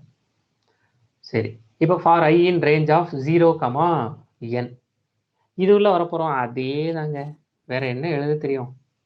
இதை அப்படியே பிடிச்சி எழுதி வச்சிட வேண்டியதான். என்ன இந்த i + = 1 தேவை கிடையாது. அப்போ ஃபர்ஸ்ட் 0ல இருந்து n வந்து, இப்போ என்னோட வேல்யூ என்ன? 3. என்னோட வேல்யூ 3. அப்போ இந்த இடத்துல 0 1 2 வரைக்கும் போகும். அதானே போகணும். 0ஐயும் 1ஐயும் 1ஐயும் 2ஐயும் 2ஐயும் 3ஐயும் தானே கம்பேர் பண்ணணும். 3 தடவை போகணும், அவ்வளோதான். அப்போ ஃபர்ஸ்ட் தடவை முடிஞ்சுது. ஃபர்ஸ்ட் தடவை முடிஞ்சு அதை பிரிண்ட் பண்ணி பார்த்தோம்னா 10 கரெக்டான பொசிஷனுக்கு போயிருக்கான்னு பார்த்துக்கலாம். இப்போ இதை முடிஞ்சதுக்கு அப்புறமா நான் பிரிண்ட் எல் அப்படின்னு கொடுத்து பார்க்க போகிறேன். ஆஃப்டர் ஸ்டார்டிங் என்ன வரப்போகுதுன்னு பார்க்க போகிறேன். பார்ப்போமா? 5 8 3 10 கரெக்டான பொசிஷனுக்கு போயிருச்சா? கரெக்டான பொசிஷனுக்கு போயிருச்சு. இப்போ 10 விட்டுறலாம்ல. இப்போ 10 விட்டுட்டு திரும்ப இந்த ஃபார் லூப்பை பண்ணணும், அப்படிதானே? இப்போ நம்ம 10 கரெக்டான பொசிஷன் போயிருச்சு. அப்போ நான் என்ன பண்ணிக்குவேன்? இந்த இடத்துல 10 கரெக்டான பொசிஷன் போனதுனால n = n - 1 அப்படின்னு கொடுத்துட்டு திரும்ப இதே ஃபார் லூப். அப்போ திரும்ப பிரிண்ட் பண்ணி பார்ப்பேன். முதல் தடவை பிரிண்ட் பண்ணி பார்ப்பேன். பிரிண்ட் எல் கொடுத்து பார்ப்பேன். ஃபர்ஸ்ட் சார்ட்டிங் என்ன வருது அப்படின்னு பிரிண்ட் பண்ணி பார்ப்பேன். ரெண்டாவது சார்ட்டிங் என்ன வருதுன்னு பிரிண்ட் பண்ணி பார்ப்பேன். ரெண்டாவது சார்ட்டிங்ல எல் என்ன வருது அப்படின்னு பிரிண்ட் பண்ணி பார்ப்பேன். இதை பிரிண்ட் பண்ணி பார்ப்போமா? ஃபர்ஸ்ட் சார்ட்டிங் 5 8 3 10, ரெண்டாவது சார்ட்டிங் 5 3 8 10. மூணாவது சார்ட்டிங் இப்போ திரும்ப அந்த நம்மளை கேள்வி கேட்டுகிட்டே இருக்கிறவர் கேள்வி கேட்க ஆரம்பிச்சிருவார்ல, என்னப்பா நீ அப்படின்னு பேச ஆரம்பிச்சிருவார். அவ்வளோதான். மூணாவது சார்ட்டிங், மூணாவது ஃபார் லூப், தேர்ட் சார்ட்டிங்.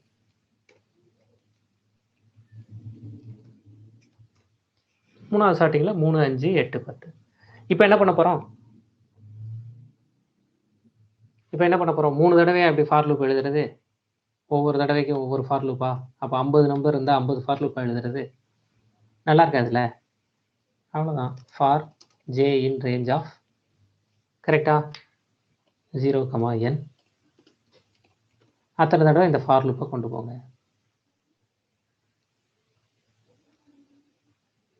சரியா தப்பா?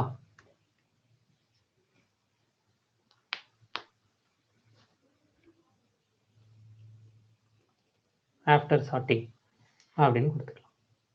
இப்படி கொடுத்து பார்ப்போம். அப்போ இந்த ஃபார் லூப்பெல்லாம் எடுத்து விட போகிறோம். நெஸ்டட் ஃபார் திரும்ப திரும்ப இதே வேலையை செய்கிறோங்கிறதுனால ஆஃப்டர் சார்ட்டிங் ஒவ்வொரு தடையும் நமக்கு அவுட்புட் வந்திருக்கு. லூப்புக்குள்ளே பிரிண்ட் பண்ணியிருக்கோங்கிறனால 5, 8, 3, 10 வந்திருக்கு. லூப்புக்கு வெளியில் கடைசியாக இந்த பிரிண்ட்டை இங்கே பிரிண்ட் பண்ணாமல் லூப்புக்கு வெளியில் அப்படியே வந்து பிரிண்ட் பண்ணோன்னா மொத்தமாக அவுட்புட் கிடைச்சி. After sorting 3, 5, 8, 10. அப்போ ஃபார் லூப்லேயே நமக்கு இதை பண்ண தெரியும். கரெக்டா? அவ்வளோதாங்க. டக்குன்னு இதை ட்ரை பண்ணி பார்த்துட்டு சொல்கிறீங்களா? ஃபாரும் உங்களுக்கு அனுப்பிச்சி வைக்கிறேன். ஏற்கனவே உங்ககிட்ட வைலும் இருக்குது. இதை முடிச்சுட்டு சொல்லுங்கள். அப்போ சார்ட்டிங் நம்ம ஒரு ஷார்ட் பார்த்துருக்கோம். இது மாதிரி வேறு வேறு ஷார்ட்ஸ் பின்னாடி வேணும்னா பார்த்துக்கலாம்.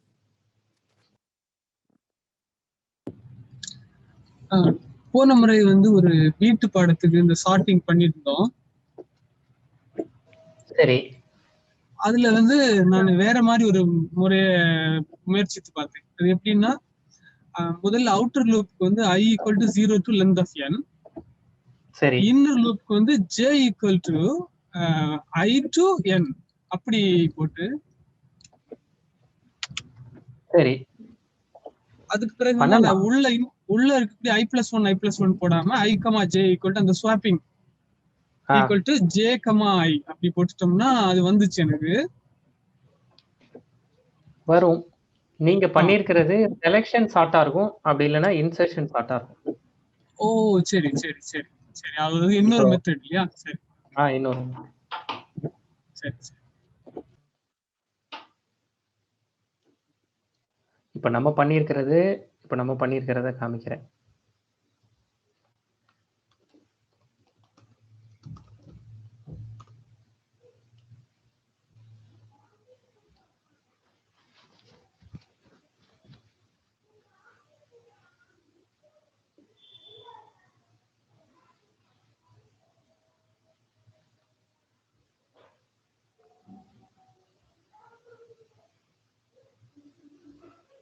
இப்போ இதுதான் நம்ம பண்ணியிருக்கிறோம். ஒவ்வொரு பாஸ் ஒவ்வொரு தடவையும் வந்து ஸ்வாப்பிங் பண்ணும்போது நமக்கு கடைசி இடத்துல கரெக்டான நம்பர் கிடைச்சிடும் அப்படிங்கிறத நம்ம பண்ணியிருக்கோம். இப்போ இந்த பபுள் ஷார்ட்ல என்ன பண்ணுவோம்னா, இது பேரே பபுள். அதாவது பெரிய நம்பர் வந்து கடைசி இந்த எப்படி தண்ணிக்குள்ள அழுத்தினா முட்டை முட்டையா வெளியில வந்துருதோ அதே மாதிரி நீங்க என்ன மாதிரி நம்பர் கேட்குறீங்களோ அதுல பெரிய முட்டை முதல்ல வெளியில வந்துடும், அதுக்கு அடுத்த முட்டை அடுத்து வெளியில வந்துடும். இப்படி அதான் பபுள். சரியா? தண்ணிக்குள்ள அழுத்தும் போது வர்ற மாதிரி இது பபுள் ஷார்ட். இதே மாதிரி செலெக்ஷன் ஷார்ட் இருக்கு, இன்சர்ஷன் ஷார்ட் இருக்கு. இது ஒவ்வொன்றுத்துக்கும் டைம் காம்ப்ளெக்சிட்டிலாம் பேசுவாங்க. அதெல்லாம் படிக்கிறதுக்கு ரொம்ப நல்லா இருக்கும். நான் உங்களுக்கு அந்த புக்கு என்கிட்ட இருந்தால் அனுப்பிச்சி வைக்கிறேன். இது எல்லாமே டேட்டா ஸ்ட்ரக்சர்ஸ். இப்போ நம்ம படிக்கிறது ப்ரோக்ராமிங்ல டேட்டா ஸ்ட்ரக்சரை எப்படி கொண்டு வர்றது அப்படிங்கிறது. இப்போ இன்சர்ஷன் ஷார்ட் பாருங்க, அந்த படத்தை பார்த்தாலே புரிஞ்சு போயிடும் இன்சர்ஷன் ஷார்ட்னா என்ன பண்ணியிருக்காங்க. இதுல இன்சர்ஷன் ஷார்ட்டுக்கு ஏதாவது ஒரு படம் எடுப்போமா? இந்த இன்சர்ஷன் ஷார்ட்டை பாருங்க. இதான் இன்சர்ஷன் ஷார்ட். இப்போ ஏதோ ஒரு நம்பர் கொடுத்துட்டாங்க 9, 7, 6, 15. இதுல முதல்ல 2 நம்பரை கம்பேர் பண்ணி அதுல சின்ன நம்பரை கொண்டு வந்து முன்னாடி வச்சிடுறது. அடுத்தது பக்கத்து நம்பரை கம்பேர் பண்றது கிடையாது. முதல்ல 2 நம்பரை கம்பேர் பண்ணி, இதுதான் நீங்க சொன்னீங்க. இப்போ நீங்க சொன்னீங்கல்ல, அது பண்றது இந்த அப்ரோச் தான். இந்த 2 நம்பரையும் கம்பேர் பண்ணி இதுல யார் சின்னவரோ அவரை முதல்ல, அடுத்து 3 நம்பரை கம்பேர் பண்ணி அதுல யாரு சின்னவரோ அவரை, அடுத்து 4 நம்பரை கம்பேர் பண்ணி அதுல, அடுத்து 5 நம்பர், 6 நம்பர், இப்படி பண்ணிக்கிட்டே போறது. நம்ம பண்ணது பக்கத்து ஆளுங்களை கம்பேர் பண்ணோம். இவங்க பக்கத்து ஆளுங்களை கம்பேர் பண்ணல. ஒவ்வொரு தடவையும் ஒரு நம்பரை எடுத்துட்டு அதுக்கு முன்னாடி இருக்கிற எல்லா நம்பர் கூடயும் கம்பேர் பண்ணியிருக்காங்க. கரெக்டா? இதான் இன்சர்ஷன் ஷார்ட். இதே மாதிரி selection sort, merge sort, quick sort, சார்ட்டிங்ல நிறைய அப்ரோச்சஸ் இருக்கு. ஒவ்வொன்றுத்துக்கும் இந்த சார்ட்டிங் படிக்கும்போது ஒவ்வொன்றுத்துக்கும் சார்ட்டிங்கோட சேர்ந்து டைம் காம்ப்ளெக்சிட்டி. இதுல யாராவது கம்ப்யூட்டர் சயின்ஸ் ஸ்டூடெண்ட் இருந்தீங்க அப்படின்னா இந்த சார்ட்டிங் தான் டேட்டா ஸ்ட்ரக்சர்ஸ் அண்ட் அல்காரிதம்ஸ் அப்படிங்கிறதுல படிச்சிருப்போம். அதோட சேர்ந்து டைம் காம்ப்ளெக்சிட்டி ரொம்ப இன்ட்ரெஸ்டிங்கான ஒரு இடம். இந்த டைம் காம்ப்ளெக்சிட்டிலாம் பார்க்குறது. எப்படி டைம் காம்ப்ளெக்சிட்டி கண்டுபிடிக்கிறாங்க? எந்த கொடுத்துருக்காங்களா? பிக் ஓ நோட்டேஷன் அப்படின்னு இதை சொல்லுவாங்க. O of n, O of n, O of n square. இப்போ பபுள் ஷார்ட்ல ஒரு நம்பரை நீங்க வந்து இருக்கிறதுல ஒரு நம்பரை ஏதோ ஒரு வரிசை கொடுத்துருக்காங்க. அதை ஈஸியாக ஸ்வாப் பண்றதுக்கு எவ்வளோ நேரம் ஆகும், அதோட டைம் காம்ப்ளெக்சிட்டி, ஆவரேஜ் எவ்வளவு, ஒஸ்ட் எவ்வளவு, பெஸ்ட் எவ்வளவு அப்படிங்கிறது. ஸ்பேஸ் காம்ப்ளெக்சிட்டி என்ன படிக்கிறதுக்கு நல்லா இருக்கும். இப்போ நான் டைம் காம்ப்ளெக்சிட்டி சொல்றேனே, O of n. இப்போ பபுள் சார்ட், இந்த பபுள் சார்ட் இப்போ நம்ம பண்ணியிருக்கோம், அதுக்கு நான் சொல்கிறேன். இப்போ பபுள் சார்ட் என்ன பண்ணோம், ஒரு 5 நம்பரையோ 4 நம்பரையோ எடுத்துக்கிட்டோம். 4 நம்பரையோ எடுத்துட்டு நம்ம இங்கே ப்ரோக்ராம் பண்ணோம்ல, எத்தனை தடவை பண்ணோம் பாருங்க. இங்கே ஒரு 3 தடவை, அடுத்து ஒரு 2 தடவை, அடுத்து ஒரு தடவை, 4 நம்பருக்கு. கரெக்டா? 4 நம்பருக்கு இங்கே ஒரு 4 நம்பர், அடுத்து ஒரு 3 நம்பர், அடுத்து ஒரு 2 நம்பர். அப்போ இது ஆவரேஜா எத்தனை நம்பர் கொடுக்குறீங்களோ அது இன்ட்டு ஸ்கொயர் தடவை நம்ம வந்து இதில் கம்பேர் பண்ண மாதிரி வந்துடும். நமக்கு பெரிய பெரிய நம்பர்ஸ்லாம் போகும்போது ஒவ்வொரு தடவையும் நம்மளோட கம்பேரிசன்ஸ் எல்லாம் கவுண்ட் பண்ணணும். எல்லாமே சார்ட்டடாக இருக்குது அப்படின்னா ஒரே தடவையில் முடிஞ்சு போயிடும். அதான் இந்த டைம் காம்ப்ளெக்சிட்டி. இந்த ஸ்பேஸ் காம்ப்ளெக்சிட்டி மற்ற லாங்குவேஜஸில் உண்டு, O of 1 அப்படிங்கிறது. பைத்தானில் அதுவும் கிடையாது. மற்ற லாங்குவேஜஸ் வச்சு தான் இந்த ஸ்பேஸ் காம்ப்ளெக்சிட்டி சொல்லணும். பைத்தானில் O of 0 ஸ்பேஸ் காம்ப்ளெக்சிட்டி, அதனால் அதை விட்டுருங்க. நல்லாயிருக்கும் இதை படிக்கிறது. ஒவ்வொன்றத்தையும் எப்படி கால்குலேட் பண்ணுறாங்க அப்படிங்கிறது பார்த்தா அந்த கம்ப்யூட்டரை எப்படி கண்ட்ரோல் எடுக்கலாம் அப்படிங்கிறதுக்கான அட்டம்ப்டாக இருக்கும். ரொம்ப நல்ல ஏரியா. பின்னாடி நம்ம டைம் இருந்தால் கொஞ்சம் நிறைய சார்ட்டிங் கூட பார்ப்போம். சரி, அப்போ பபுள் சார்ட் புரிஞ்சிருச்சா? இப்போ இந்த மாதிரியான ஒரு சார்ட்டை தான் அவங்க, இதை நான் அந்த பபுள் சார்ட் எதுக்கு பார்க்க வந்தோம், இந்த மாதிரியான ஒரு சார்ட்டை தான் இங்கே சார்ட்டடில் அவங்களும் வச்சிருக்கணும் இதுக்கு பின்னாடி. அப்போ அவங்க இந்த சார்ட்டடை ஃபங்க்ஷனாக கொடுத்துட்டாங்க. அப்போ ஃபங்க்ஷன்னா என்னதுங்க? ஃபங்க்ஷன்னா ஒன்றும் கிடையாது. இதே மாதிரி ஒரு பெரிய ப்ரோக்ராம் எழுதி வச்சிருப்பாங்க. இந்த ப்ரோக்ராம் நம்ம இவ்வளோ பெரிய ப்ரோக்ராம் எழுதுறதுக்கு பதிலாக இதுக்கு மேலே இந்த ப்ரோக்ராமுக்கு பேர் கொடுத்துருப்பாங்க. என்ன பேர் கொடுத்துருப்பாங்க? இதுக்கு மேலே சார்ட்டட் அப்படின்னு பேர் கொடுத்துருப்பாங்க. சார்ட்டட்னு கொடுத்து இப்படி ப்ராக்கெட் கொடுத்து கோலன் வச்சு விட்டுருப்பாங்க. அவ்வளோதான், இதுதான் ஃபங்க்ஷன். அப்போ இந்த எல்லா லைனையும் எடுத்து நான் யூஸ் பண்ணிக்கலாம். இந்த சார்ட்டட்னு கால் பண்ணால் இதை எடுத்து யூஸ் பண்ணிக்கலாம். சும்மா உங்களுக்கு புரியறதுக்காக சொல்கிறேன். அப்போ ஃபங்க்ஷன் அப்படின்னா செட் ஆஃப் இன்ஸ்ட்ரக்ஷன்ஸ். இப்போ லைன் நம்பர் 6லேருந்து 15 வரைக்கும் இருக்கிறது செட் ஆஃப் இன்ஸ்ட்ரக்ஷன்ஸ். இந்த செட் ஆஃப் இன்ஸ்ட்ரக்ஷனே நான் ஒவ்வொரு தடவையும் டைப் பண்ணுறதுக்கு பதிலாக மேலே இந்த செட் ஆஃப் இன்ஸ்ட்ரக்ஷன்ஸ்க்கு ஒரு பேர் வச்சுக்கிறேன். அந்த பேரை சொல்லி நான் என்னோட ப்ரோக்ராமில் யூஸ் பண்ணுறேன். அப்படி யூஸ் பண்ணால் எனக்கு ரிசல்ட் வந்துடுது. இதுதான் ஃபங்க்ஷன். அப்போ ஃபங்க்ஷன்னா என்னென்னா ஒரு நேம்டு செட் ஆஃப் இன்ஸ்ட்ரக்ஷன் அப்படின்னு சொல்லலாம். இன்னும் இதில் என்னென்னலாங்க பார்க்கணும்? இதில் ஒன்றும் கிடையாது. இதுக்கு முன்னாடி DEFனு கொடுத்துருப்பாங்க, டெஃபினிஷன். இந்த சார்ட்டட் அப்படிங்கிறதுக்கான டெஃபினிஷன் கீழே இருக்குது அப்படிங்கிறதுனால முன்னாடி DEF அப்படின்னு கொடுத்துருப்பாங்க. அவ்வளோதான். இப்போ வாட் இஸ் ஃபங்க்ஷன் அப்படின்னா, அந்த function is a set of instructions with a name. அந்த செட் ஆஃப் இன்ஸ்ட்ரக்ஷன்ஸ்க்கு ஒரு பேர். அப்போ ஏன் இப்படி பேர் வைக்கிறீங்க? ஆமாம், இதுக்கு கீழே இன்னொரு 500 லைன் அடிப்பேன், அதுக்கு நான் வேற ஒரு பேர் வச்சுக்குவேன், அதுக்கு நான் வைக்கிற பேர் வேறையா இருக்கும், அந்த டெஃபினிஷன் வேறையா இருக்கும். புரியுதா? சரி, அப்போ இது எல்லாரும் பண்ணிட்டீங்கன்னா அடுத்து நம்ம பார்க்க போகிறது பைனரி சர்ச். பைனரி சர்ச் ஏற்கனவே நமக்கு லீனியர் சர்ச் தெரியும். இப்போ நம்ம பார்க்க போகிறது பைனரி சர்ச். அப்போ பைனரி சர்ச்னா என்னது, லீனியர் சர்ச்னா என்னது? லீனியர் சர்ச் ஒன்றும் கிடையாது. எல்லுன்னு ஒரு லிஸ்ட் வச்சுருக்கோம். அந்த லிஸ்ட்டில் 10, 20, 30, 40, 5, 8, 3 இப்படி ஏதோ ஒன்று வச்சுருக்கோன்னு வைங்களேன். இதில் எனக்கு 40ன்னு ஒரு நம்பர் இருக்கான்னு பார்த்து சொல்லுங்க அப்படிங்கிறாங்க. என்ன பண்ணுவீங்க? ஃபார் எக்ஸ் இன் எல் இப்படி எழுதுறது சரியா பாருங்க. இதை நான் இன்னும் டீட்டெயில் பண்ணணுமா உங்களுக்கு? If number equals to X print number is present அப்படின்னு சொல்லிட்டு பிரேக். நம்பர் இருக்கான்னு தானே பார்க்க சொல்லியிருக்காங்க. ஒருவேளை அப்படி இல்லைன்னா நம்பர் இஸ் நாட் பிரசன்ட். இதுதான் லீனியர் சர்ச். இதை நீங்கள் இது உங்களுக்கு ஈஸியாக புரிஞ்சிருச்சு இல்லையா? இப்போ இந்த லீனியர் சர்ச் புரியுதா? இதான் லீனியர் சர்ச். லீனியர் சர்ச்சுங்கிறது ஒரு நம்பர் இருக்கான்னு போய் தேடுறோம். சரி, இப்போ இந்த லீனியர் சர்ச்சில் என்ன டிஸ்கஸ் பண்ணணும்னா, இப்போ நான் ஒரு நம்பரை தேடுறேன். ஒரு நம்பரை தேடும்போது இப்போ நான் 10ன்னு ஒரு நம்பரை தேடுறேன். இந்த ஃபார் லூப் எத்தனை தடவை ரன் ஆகும்? இந்த நம்பரை தான் நான் தேடுற நம்பர் 10. இந்த ஃபார் லூப் எத்தனை தடவை ரன் ஆகும்? ஒரு தடவை. அப்போ மினிமம் ஒரு தடவை. சரியா? நான் 3ன்னு ஒரு நம்பரை தேடுறேன். இந்த ஃபார் லூப் எத்தனை தடவை ரன் ஆகும்? 1, 2, 3, 4, 5, 6, 7 தடவை. கரெக்டா? அப்போ இந்த ஃபார் லூப் முதல் நம்பரை தேடினா மினிமம் ஒரு தடவையும், கடைசி நம்பரை தேடினா மினிமம் எத்தனை தடவை இருக்கோ அத்தனை தடவையும் ரன் ஆகும். அப்போ ஆவரேஜா இது எத்தனை தடவைங்க இந்த ஃபார் லூப் இருக்கும் அப்படின்னா, எப்பவுமே average equals to minimum plus maximum divided by 2. இப்படிதான் சராசரி கண்டுபிடிக்கிறது.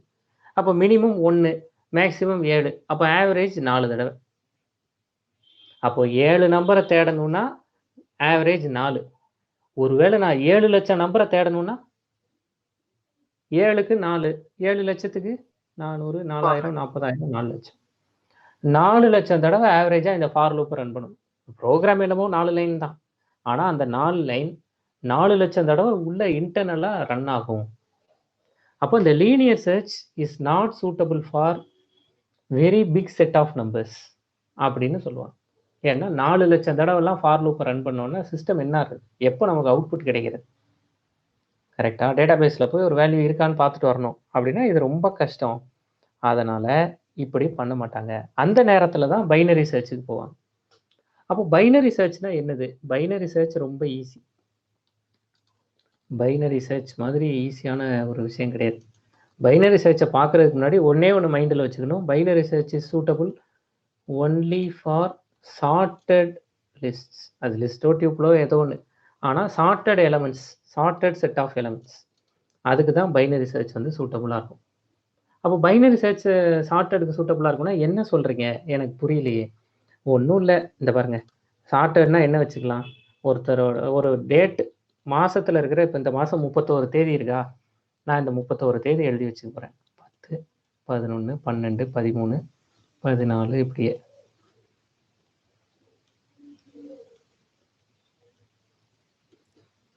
இப்படியே 30 தேதி எழுதி வச்சுக்க போகிறேன். சாதாரணமாக இதில் எவ்வளோ பெரிய வித்தியாசம் வருதுன்னு பாருங்கள். இதுதான் இப்போ ஆர்டராக தானே இருக்குது நம்பர் எல்லாம், ஏன்னா தேதி தானே எழுதுகிறோம். அப்போ தேதி வந்து இதில் ஆர்டராக தானே நமக்கு கிடைக்கும். சரி, இதுதான் ஜனவரியில் இருக்கிற லிஸ்ட் ஆஃப் டேட்ஸ். இந்த லிஸ்ட் ஆஃப் டேட்ஸில் நான் ஒரு தேதியை மனசுக்குள்ளே வச்சுருக்கேன். அதை லீனியர் சர்ச் படி கண்டுபிடிக்கணும் அப்படின்னா என்கிட்ட மினிமம் ஒரு கேள்வி கேட்கணும். நீங்கள் நினச்சிட்டு இருக்கிற தேதி 1 அப்படின்னு கேட்டால் ஆமான்னு சொல்லிட்டேன்னா ஒரு கேள்வியிலே முடிஞ்சுது.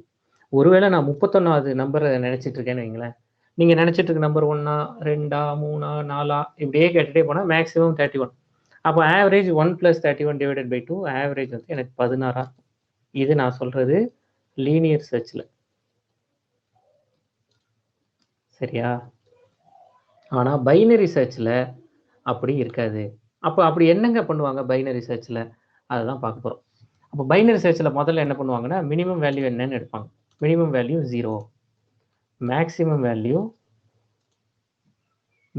வேல்யூ உங்களோட லென் ஆஃப் L - 1. ஏன் 0லேருந்து ஆரம்பிக்கிறோம், 0லேருந்து ஆரம்பிக்கிறதுனால -1 போட்டுக்கிட்டோம். அப்போ மேக்ஸிமம் 30 இந்த இடத்துல. இப்போ நம்ம கிடைச்சிருக்கிறதுல மேக்ஸிமம் 30. அப்போ இதுலேருந்து ஆவரேஜுங்கிறது எப்பவுமே minimum plus maximum / 2, double divided by வேணால் போட்டுக்கணும் பைத்தான்ங்கிறதுனால, / 2. அப்போ இப்போ 0 + 30 / 2 15. இப்போ என்கிட்ட வந்து என்ன கேட்பாங்கன்னா, நீங்கள் நினச்சிட்டு இருக்கிற நம்பர் 15 அப்படின்னு கேட்பாங்க. இதுதான் முதல் கேள்வி. நான் ஒரு நம்பரை நினச்சிட்டு இருக்கேன், அந்த நம்பரை கண்டுபிடிக்க போகிறாங்க. நான் வெளியில் அந்த நம்பர் சொல்ல மாட்டேன், எஸ் ஆர் நோ பதில் மட்டும்தான் சொல்லுவேன் அப்படின்னு வச்சுக்கோங்க. ஃபர்ஸ்ட் கொஸ்டின், நீங்கள் நினச்சிட்டு இருக்கிற நம்பர் ஆவரேஜா? நான் எஸ்ஸும் சொல்லலாம், நோவும் சொல்லலாம். நான் எஸ்ன்னு சொன்னால் அதோட ஆன்சர் முடிஞ்சுது. நான் நோ அப்படின்னு சொன்னேன்னா அடுத்த கொஸ்டின் என்கிட்ட கேட்பாங்க, நீங்கள் நினச்சிட்டு இருக்கிற நம்பர், நீங்கள் ஒரு நம்பர் நினச்சிட்டு இருக்கீங்க, சரியா? இது நோ நம்பர் நினச்சிடாதீங்க, நோ. நீங்கள் ஒரு நம்பர் நினச்சிட்டு இருக்கீங்க, அது ஆவரேஜை விட சின்ன நம்பரா அப்படின்னு கேட்பாங்க. அப்போ ஆவரேஜை விட சின்ன நம்பர்னா என்ன அர்த்தம்? ஆவரேஜ் 15, ஆவரேஜ் இல்லைன்னு சொல்லிட்டேன். அப்போ 15 விட சின்ன நம்பர்னு சொன்னால் இதுக்கப்புறம் அப்போ நான் நினச்சிட்டு இருக்கிற நம்பர் இந்த ரேஞ்சில் தான் இருக்குன்னு அர்த்தமாயிருது, சரியா?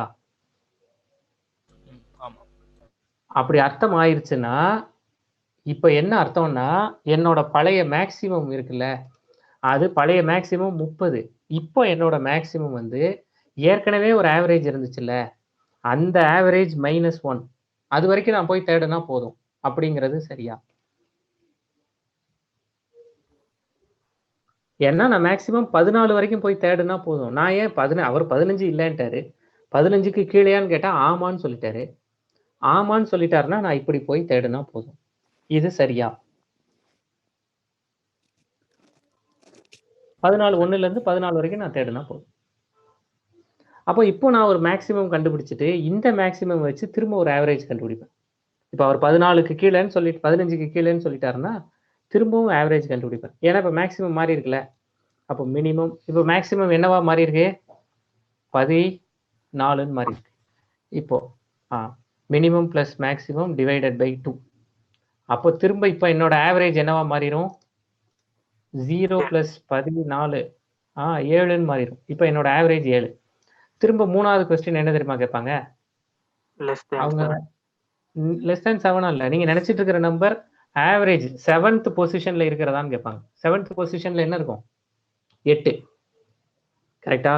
0ல இருந்து நீங்க நினைச்சிட்டு இருக்கிற நம்பர் எல் ஆஃப் ஆவரேஜா அப்படின்னு கேட்பாங்க. எல் ஆஃப் ஆவரேஜ்ங்கிறது எல் ஆஃப் 7. எல் ஆஃப் 7ங்கிறது 8. நான் ஆமான்னு சொன்னேன்னா அதோட ப்ரோக்ராம் முடிஞ்சுது. நான் ஒருவேளை இல்லைன்னு சொன்னேன்னா அடுத்த கேள்வி என்ன கேட்பாங்க? நீங்க நினைச்சிட்டு இருக்கிற நம்பர், நீங்க ஒரு நம்பர் நினைச்சிட்டு இருக்கீங்க, அந்த நம்பர் ஆவரேஜை விட சின்னதா அப்படின்னு கேட்பாங்க.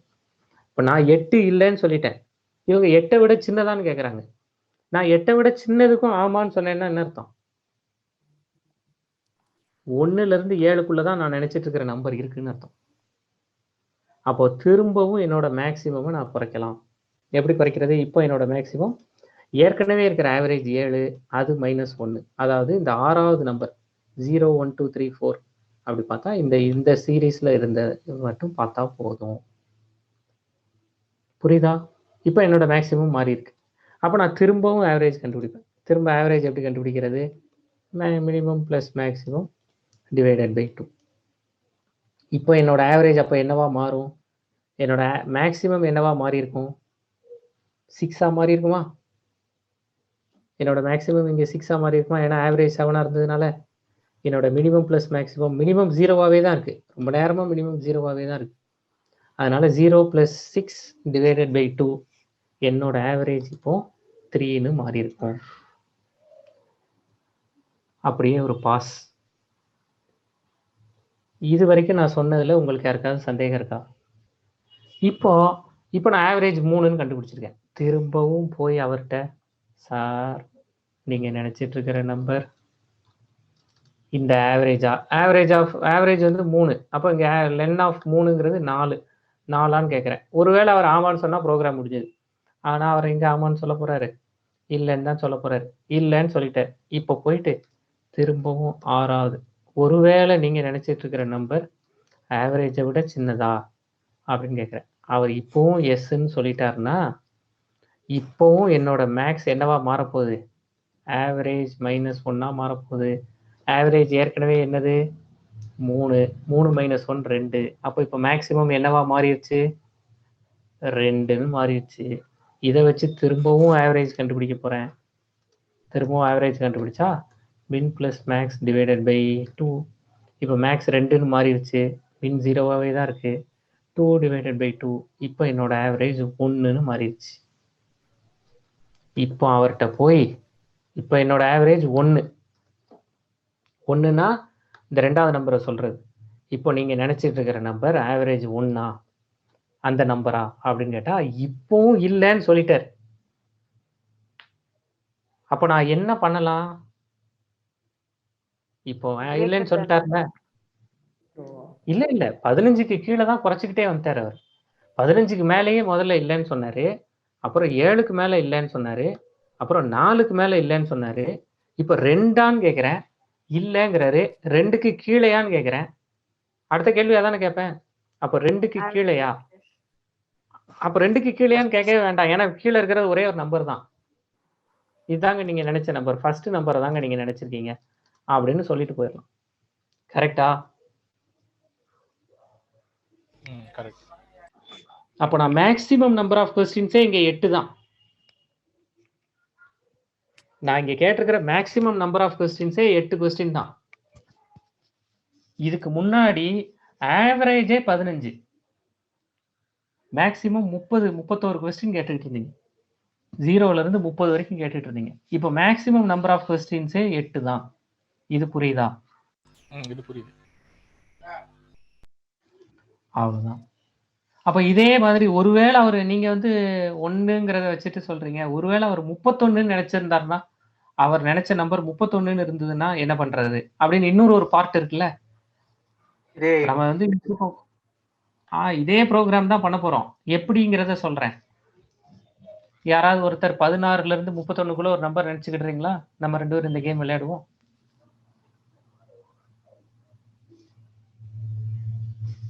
யாருங்க பேசிட்டு இருந்தீங்க? இப்ப கடைசியா ராஜராஜன் சொன்னீங்களா? ராஜராஜனா இளங்கோவன் யாராவது இந்த கேம் விளையாட வரீங்களா? இளங்கோவன் நீங்க 16ல இருந்து 31க்குள்ள கடைசி வரைக்கும் நோ சொல்றதுக்கு முயற்சி பண்ணுங்க.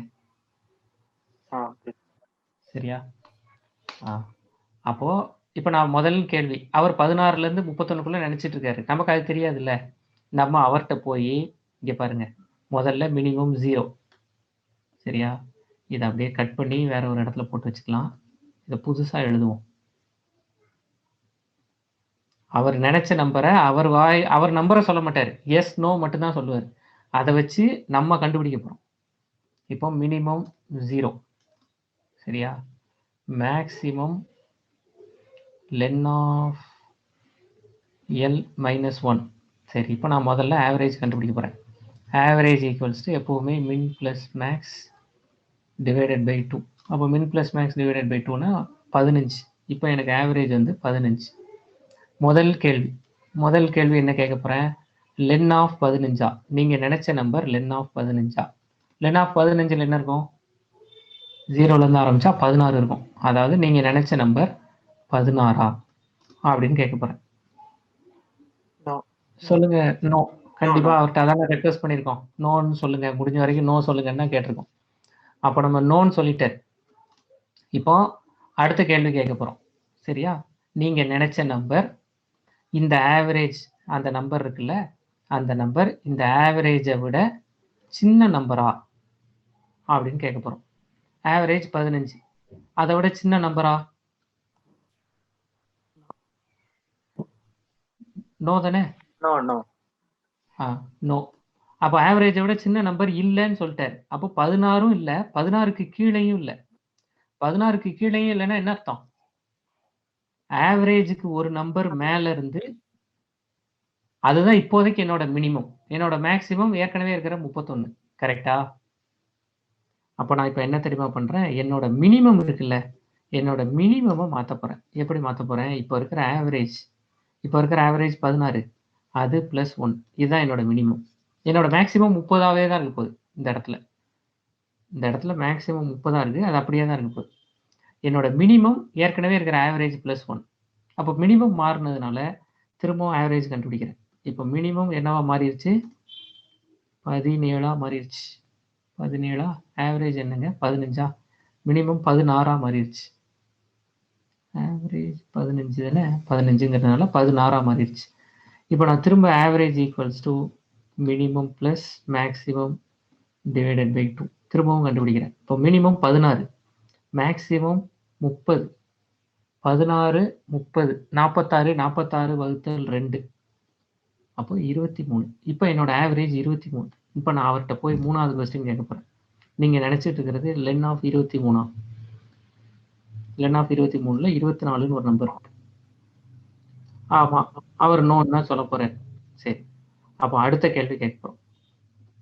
நீங்க நினைச்சிட்டு இருக்கிற நம்பர், அந்த நம்பர் இப்போ என்னோட ஆவரேஜ் வந்து இப்போ என்னோட ஆவரேஜ் 23. அந்த 23 விட சின்ன நம்பரா? நோ. கரெக்டா? இப்போ 23 விட சின்ன நம்பர் இல்லைன்ட்டாரு. அப்போ 24க்கு மேல இங்க இருந்து இங்கதான் அவர் நினைச்ச நம்பர் இருக்கு. கரெக்டா? அப்போ நம்ம திரும்ப 5வது என்ன பண்ண போறோம்? இப்போ லெஸ் தேன் சொல்லிட்டதுனால இப்போ என்னோட மினிமம் ஈக்குவல்ஸ் டு ஏற்கனவே இருக்கிற ஆவரேஜ் பிளஸ் 1 கொடுத்துக்க போறேன். அப்போ ஏற்கனவே இருக்கிற ஆவரேஜ் 23. 23 பிளஸ் 1 இப்போ என்னோட மினிமம் 24ஆ மாறிடும். ஏன்னா நான் அதுல இருந்து தான் கேட்க ஆரம்பிக்கணும். இந்த ரேஞ்சில தான் அவர் நினைச்ச நம்பர் இருக்கு, அதுல இருந்து தான் கேட்க ஆரம்பிக்கணும். அதனால அப்படி மாத்திக்கிட்டேன். அப்படி மாத்திட்டு மினிமம் கொடுத்தாச்சு. இப்போ திரும்பவும் ஆவரேஜ் கண்டுபிடிக்க போறோம்.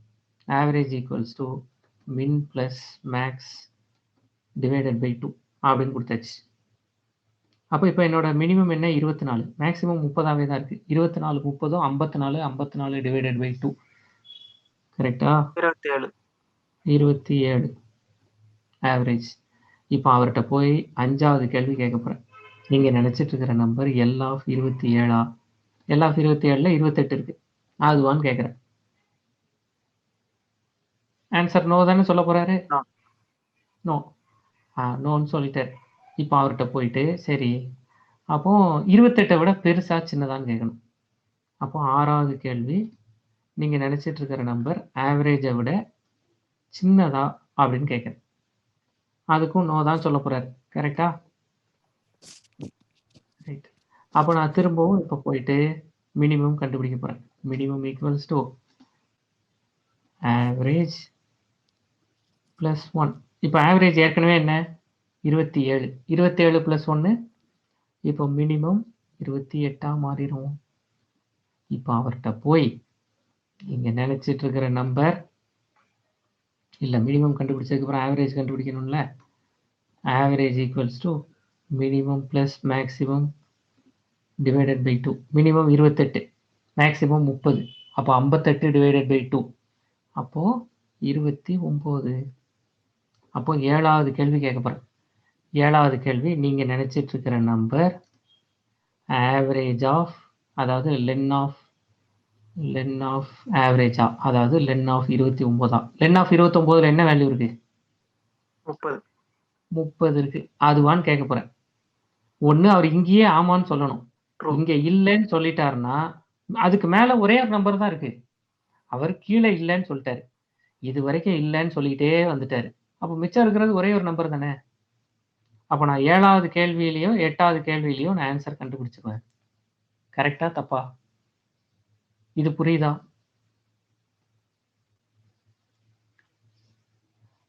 இந்த ஐடியா தான் பைனரி சர்ச். அப்போ மொத்தமா ஒரு 30 நம்பர் கொடுத்தா ஒரு 5வது 6வது 7வது கேள்வியிலேயே ஆன்சரை கொண்டு வந்துடலாம். தேடி எடுத்து இவர் கேட்டது இருக்கா இல்லையான்னு பார்த்துடலாம். அப்படிங்கிறது தான் பைனரி சர்ச். இதை எப்படி ப்ரோக்ராமா எழுதுறது அப்படிங்கிறத அடுத்து பார்த்துக்கலாம். இங்க ஒருவேளை ஆவரேஜ் ஃபிராக்ஷன்ல வரதுக்கும் வாய்ப்பு இருக்குல்ல? ஃபிராக்ஷன்ல வர்றது தான் அவாய்ட் பண்றதுக்கு தான் இந்த டபுள் ஸ்லாஷ் கொடுத்துறோம்.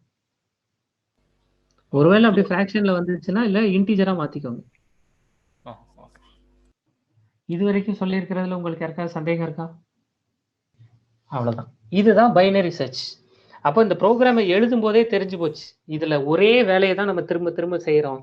அப்போ இந்த ப்ரோக்ராமை எழுதினாலே நீங்க லூப்பிங்ல தான் எங்களை கொண்டு போய் இறக்கி விடுவீங்க அப்படிங்கிறது தெரிஞ்சிருச்சு. கரெக்டா? அப்போ நம்ம இதை லூப்ல எழுதிட வேண்டியதான். எப்படி இதை லூப்ல எழுதுறது? ஆமா, இதே வேலையை தானே திரும்ப திரும்ப செஞ்சீங்க. மினிமம் கண்டுபிடிச்சிங்க, மேக்ஸிமம் கண்டுபிடிச்சிங்க, ஆவரேஜ் கண்டுபிடிச்சிங்க. மினிமம் கண்டுபிடிச்சிங்க, மேக்ஸிமம் கண்டுபிடிச்சிங்க, ஆவரேஜ் கண்டுபிடிச்சிங்க. ஆவரேஜை கொண்டு போய் இதான் நீங்க நினைச்சதா? இல்லை. அப்போ ஆவரேஜை விட பெருசா? இல்லை. அப்போ ஆவரேஜை விட சின்னது. அப்போ ஆவரேஜை விட சின்னதுன்னா என்ன பண்ணணும்? ஒருவேளை ஆவரேஜை விட பெருசுன்னு சொல்லிட்டாருன்னா ஆவரேஜை விட பெருசுக்கு என்ன பண்ணணும்? இதுதானே பேசிட்டு இருக்கோம். அவ்வளவுதான். எப்படி லூப் எழுதுறது? முதல்ல மினிமம் எழுதுவோம். Minimum equals to 0, maximum equals to len of L minus 1 maximum. இப்போ என்ன பண்ணலாம்? ஆவரேஜ் கண்டுபிடிப்போம். மிட் ஆவரேஜ் ஏதோ ஒன்று வச்சுக்கோங்க. ஆவரேஜ்னு வச்சோமா, ஆவரேஜ் ஈக்குவல்ஸ் டு மின் பிளஸ் மேக்ஸ் டிவைடட் பை 2. இப்போ அவர்கிட்ட போய் என்ன கேட்க போகிறோம்? இஃப் அவர்கிட்ட முதல்ல நீங்கள் என்ன நம்பர் நினைக்கிறீங்கன்னு வாங்கணும்ல. பொதுவாக புக்கில் வெப்சைட்ஸ்லாம் அதை கீன்னு கொடுப்பாங்க. நீங்கள் ஒரு கீயை தேடுறீங்க லிஸ்ட்டில் அப்படிங்கிற மீனிங்கில். அதனால் இந்த இன்புட் வாங்கிக்கலாம். இதை யூசர் வந்து இன்டீஜர்னா இன்டீஜராக வாங்கிக்கலாம். என்டர் கீ டு சர்ச் அப்படின்னு வாங்கிக்கலாம். அப்போ அவர்கிட்ட போய் நீங்கள் நினச்சிட்டு இருக்கிற நம்பர் அந்த key equals to L of ஆவரேஜா அப்படின்னு கேட்போம். ஒருவேளை ஆமான்னு சொன்னார்னா, அப்படி இருந்ததுன்னா, இதுக்கு எஸ் ட்ரூன்னு கிடைச்சதுன்னா பிரிண்ட் கீ இஸ் ப்ரெசன்ட் அப்படின்னு கொடுத்து அட் அப்படின்னு கொடுத்து அந்த ஆவரேஜ் என்ன நம்பரோ அதில் பிரிண்ட் பண்ணிடுவோம். ஒருவேளை இல்லைன்னு சொன்னார்னா, எல்இஃப் இல்லைன்னு சொன்னார்னா, நீங்கள் நினச்சிட்டு இருக்கிற நம்பர் அந்த கீ எங்களோட ஆவரேஜை விட பெருசா, எங்கள் ஆவரேஜை விட நீங்கள் நினச்சிட்டு இருக்கிற கீ பெருசாக இருந்ததுன்னா, minimum average plus minimum equals to average plus 1. ஆமாம், ஆவரேஜை விட ஒன்று கூட்டி மினிமம் தள்ளி விட்டோம்னா இந்த பக்கம் போயிடும் மினிமம். அதுக்காக தான். அதுவும் இல்லைன்னு சொன்னார்னா அப்போ கண்டுபிடிச்சிட்டேன், நீ வச்சுட்டு இருக்கிற கீ என்னோட ஆவரேஜை விட சமமும் இல்லை பெருசும் இல்லைன்னு சொல்கிறப்பா, அப்போ சின்னது தான். அப்போ என்னோட மேக்ஸிமம் நான் ஒன்று குறைச்சிக்கிடுறேன். அவ்வளோதான். மேக்ஸிமம் ஒன்று குறைச்சிட்டு திரும்பவும் இதையே வேலையை செய்வோம். இதானே பண்ணோம். மினிமமையோ மேக்ஸிமமையோ கண்டுபிடிச்சோம், திரும்ப ஆவரேஜ் கண்டுபிடிச்சோம். மினிமமையோ மேக்ஸிமமையோ கண்டுபிடிச்சோம், திரும்ப ஆவரேஜ் கண்டுபிடிச்சோம். திரும்ப மினிமமையோ மேக்ஸிமமோ கண்டுபிடிச்சோம், திரும்ப ஆவரேஜ் கண்டுபிடிச்சோம். இதே தானே பண்ணிக்கிட்டே இருந்தோம். அப்போது இந்த இடத்துல என்னங்க இது இப்படியே காப்பி பேஸ்ட் பண்ணிக்கிட்டே இருக்க முடியாதே, இங்கே ஒரு லூப்பை போட்டு விட்டுற வேண்டியதானே? ஆமாம், லூப்பை போட்டு விட்டுருவோம் இந்த இடத்துல. அப்போ லூப் எப்படிங்க கொடுக்குறது? இந்த இடத்துல நம்பர் கிடைச்சோடனே லூப்பை பிரேக் பண்ணிடுங்க. ஏன்னா நம்பர் கிடைச்சிருச்சுன்னா அதுக்கப்புறம் லூப் எதுக்கு ஓடணும்? அதனால நம்பர் கிடைச்சோடனே கண்டிப்பாக லூப்பை பிரேக் பண்ணிடுங்க. அது ஒரு வேலிடான பாயிண்ட். கரெக்டா?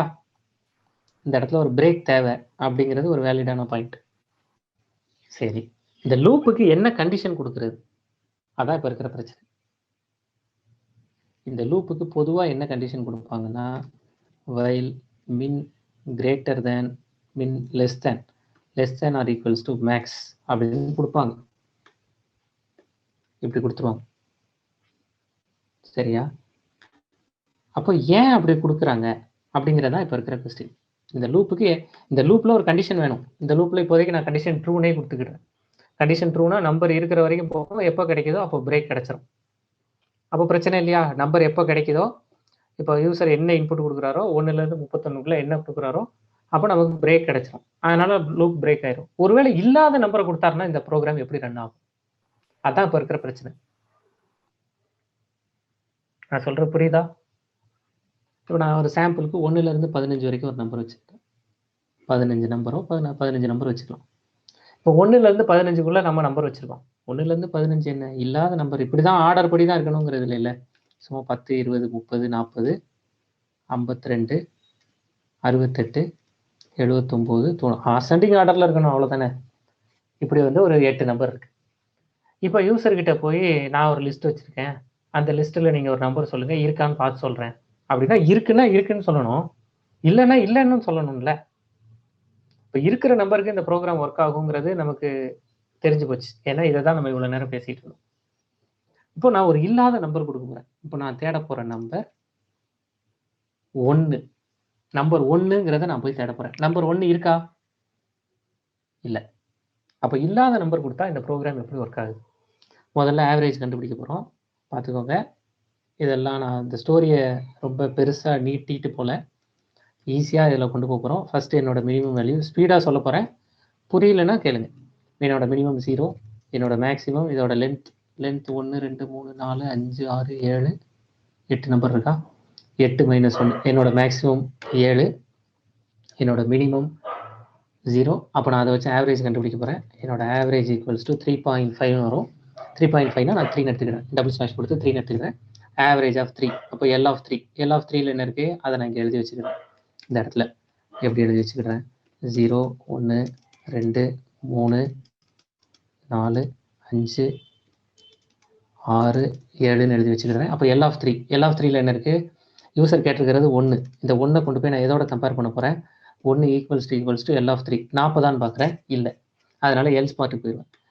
அடுத்து என்ன பண்ணுறாங்க? நான் தேடுற கீ 1, அது 40 விட பெருசான்னு பார்க்குறாங்க, இல்லை 40 விட பெருசு இல்லை. அதனால எல்ஸ் பார்ட்டுக்கு போயிடுவேன். இப்போ என்னோட மேக்ஸிமம் ஆவரேஜ் -1. ஆவரேஜ் ஏற்கனவே 3, சரியா? இப்போ ஆவரேஜ் -1. இப்போ என்னோட மேக்ஸிமம் 2 மாறிடும். 2 மாறினதுக்கப்புறம் திரும்ப லைன் நம்பர் 18லேருந்து லைன் நம்பர் 11 வருவேன். இப்போ என்னோட ஆவரேஜ் திரும்பவும் கால்குலேட் பண்ணுவேன். என்னோட மினிமம் 0வாகவே தான் இருக்குது. என்னோட மேக்ஸிமம் 2 மாறி இருக்குது. 0 + 1, 0 + 2, 2 டிவைடட் பை 2. என்னோட ஆவரேஜ் இப்போ 1. இப்போ என்னோட ஆவரேஜ் 1. அப்போ ஆவரேஜ் 1னா L of 1. L of 1ல என்ன வேல்யூ இருக்குது? 20. நான் தேடிட்டு இருக்கிற நம்பர் 1. 1 ஈக்குவல்ஸ் டு 20 பார்க்குறேன், இல்லை. 1 20 விட பெருசா அப்படிங்கிறத அடுத்து எல்இஃப்ல போயிட்டு செக் பண்ணுறேன், அதுவும் இல்லை. அதனால எல்ஸ் பார்ட்டுக்கு வந்துடுறேன். இப்போ என்னோட மேக்ஸிமம் பழைய ஆவரேஜ் -1. பழைய ஆவரேஜ் என்னவா இருக்குது? 1. இப்போ என்னோட மேக்ஸிமம் என்னவா மாறும்? 1 - 1. இப்போ என்னோட மேக்ஸிமம் 0வாக மாறிடும். இப்போ நான் திரும்ப மேலே போகிறேன், லூப்புக்கு போகிறேன். Average equals to minimum plus maximum divided by 2. அப்போ மினிமம் 0, மேக்ஸிமமும் 0, 0 + 0 டிவைடட் பை 2.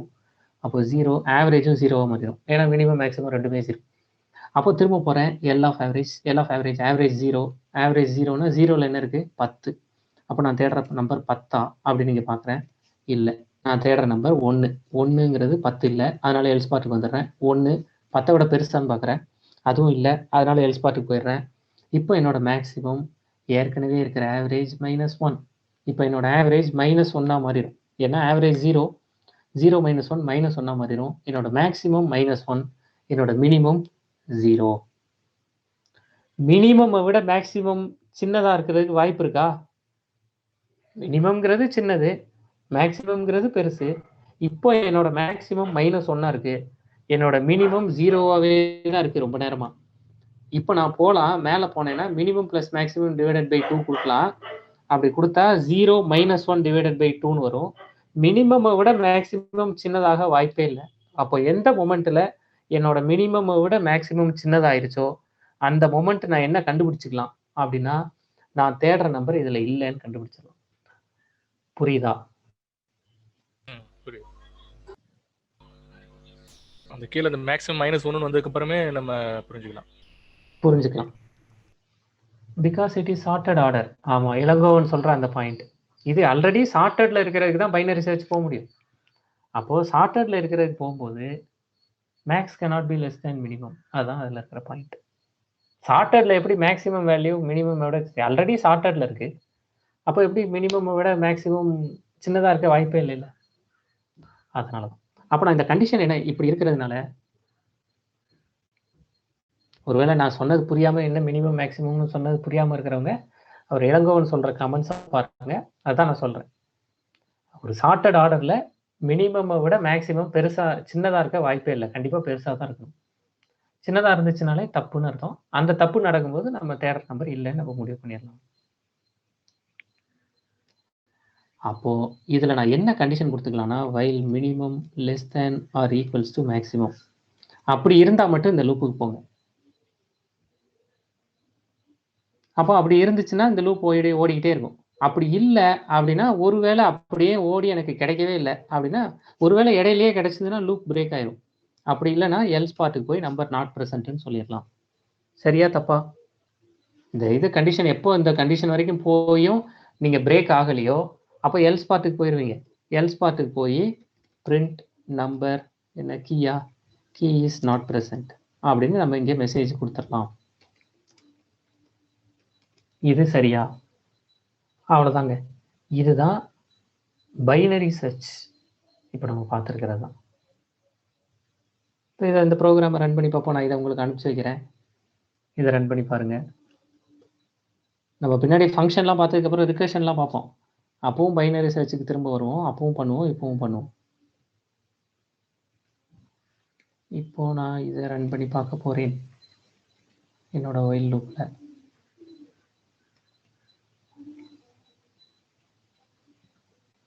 எங்கேயாவது கமெண்ட் பண்ண வேண்டிய இடம் இருக்கா?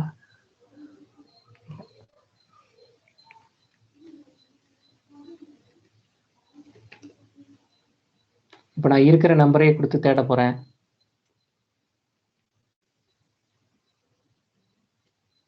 python 3 while.py என்டர் கீ 10ன்னு கொடுக்க போகிறேன். Key is presented 0. Enter key 90ன்னு கொடுக்க போகிறேன். Key is presented 7. வேற ஒரு நம்பர் கொடுக்க போகிறேன். என்டர் கீ 40ன்னு கொடுக்க போகிறேன். Key is presented 3. சரி, என்டர் கீ 100ன்னு கொடுக்குறேன். Key is not present. Enter key 1ன்னு கொடுக்குறேன். Key is not present. இதுதான் பைனரி சர்ச். நம்ம என்ன நம்பர் வேணாலும் கொடுத்து இதில் பார்க்கலாம். ஒவ்வொரு நம்பராக திரும்பவும் இதில் காமிக்கிறேன்.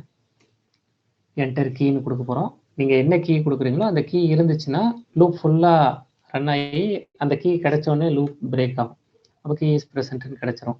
இப்போ நான் நம்பர் 68, கீ இஸ் ப்ரெசன்டட் 5. வேற ஒரு நம்பர் கொடுத்து பார்ப்போம். Enter key 20, key is presented 1. Enter key 105, key is not present. சின்ன நம்பர் கொடுத்து பார்த்தாலும் இதே தான். 12ன்னு கொடுத்து பார்ப்போமா? Key is not present. அப்போது எனக்கு இது பைனரி சர்ச் வேலை செய்யுது. Executed done. சரி, அப்போது நம்ம டிக்ஷனரியிலேருந்து தாவி அப்படியே டிக்ஷனரியிலேருந்து ஷார்ட்டுக்கு போனோம், ஷார்ட்லேருந்து சர்ச்சுக்கு போயிட்டோம். திரும்ப டிக்ஷனரிக்கு போவோமா? டிக்ஷனரியில் போயிட்டு 1-2 முக்கியமான ப்ரோக்ராம்ஸ் பண்ணிட்டு திரும்ப வருவோமா? இப்போ நீங்க போயிட்டு உண்மையிலேயே பைனரி சர்ச் ப்ரோக்ராம்ஸ் எல்லாம் போய் தேடி பாருங்க. சார்ட்டிங் ப்ரோக்ராம்ஸ் பாருங்க. கஷ்டமா இருக்காது. உங்களுக்கு தெரியாத எந்த விஷயமும் இருக்காது அதுல. கண்டிப்பா. சரி. இப்போ நான் வந்து நேத்து உங்ககிட்ட ஒரு ப்ரோக்ராம் சொன்னது ஞாபகம் இருக்கா? சரி. டிக்ஷனரிக்கு போவோம். டிக்ஷனரி போயிட்டு அதை டிஸ்கஸ் பண்ணுவோம். இப்போ டிக்ஷனரியோட பவர் என்ன அப்படிங்கிறத பார்ப்போம் பாருங்க. இப்போ என்ன பண்ண போறேன் தெரியுமா? இப்போ டிக்ஷனரியில் நேற்று நான் உங்ககிட்ட ஒரு ப்ரோக்ராம் சொல்லியிருந்தேன். என்ன ப்ரோக்ராம் சொல்லியிருந்தேன், இப்படி D = 2 அப்படின்னு கொடுத்துட்டு இந்த மாதிரி நேம் இப்படி ஒன்று எழுதினேன். உங்களுக்கு ஞாபகம் இருக்கா? கதிரவன் வச்சுக்கோங்க, அவரோட ஏஜ் வந்து 50 வயசுன்னு வச்சுக்கோங்க. இப்போ எனக்கு பிரிண்ட் D.get_of_name அப்படின்னு கொடுத்தா எனக்கு கதிரவன் பிரிண்ட் ஆகும். பிரிண்ட் D.get_of_age அப்படின்னு கொடுத்தா 50ன்னு பிரிண்ட் ஆகும். இது உங்ககிட்ட சொன்னது ஞாபகம் இருக்கா? இப்போ பிரிண்ட் D.get_of_salary கொடுத்தா என்னங்க பிரிண்ட் ஆகும்? இது மூணும் உங்ககிட்ட நேற்று கேட்டிருந்தேன். நன். இது ஒருவேளை மறந்துருச்சுனாலும் இப்போ ட்ரை பண்ணி பார்க்கலாம். ஒருவேளை நான் இப்படி கேட்டது உங்களுக்கு மறந்துருச்சுனாலும் இப்போ நம்ம இதை ட்ரை பண்ணி பார்க்கலாம்.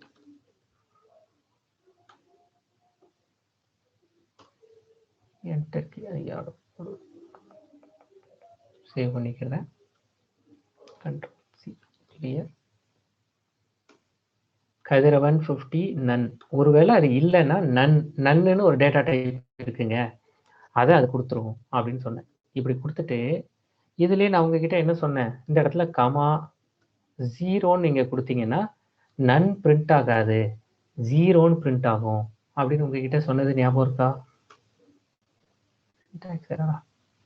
ஒரு பிராக்கெட் இப்படி உங்ககிட்ட சொன்னது ஞாபகம் இருக்கா? கதிரவன் 50 0ன்னு பிரிண்ட் ஆகும். இது உங்களுக்கு ஞாபகம் இருக்கா? இந்த கெட்டில் 2 இருக்குங்க, இங்கே 0ன்னு கொடுக்கலாம், இல்லை நீங்கள் நாட் அவைலபிள்னு இதில் கொடுக்கலாம், இப்படி சொன்னேன். இப்போ நீங்கள் ஒருவேளை சேலரின்னு கொடுத்தீங்கன்னா உங்களுக்கு நாட் அவைலபிள்னு வரும். இந்த ஒரு விஷயத்தை வச்சுட்டு எவ்வளோ பெரிய ப்ரோக்ராம் பண்ணலாம். இந்த கெட்டில் இப்படி ஒரு ஆப்ஷன் இருக்கு அப்படிங்கிறத வச்சுட்டு என்ன ப்ரோக்ராம் பண்ணலாம்னு நான் இப்போ உங்ககிட்ட காமிக்கிறேன். சரியா? இப்போ நான் யூசர்கிட்ட ஒரு வார்த்தை நீங்கள் எல்லாரும் உங்கள் பெயரை தான் கொடுக்க போறீங்க. நேம். யூசர்கிட்ட நேம் வாங்க போறீங்க. Input enter your name. அப்போ இன்புட் வாங்கியாச்சா? வாங்கியாச்சு.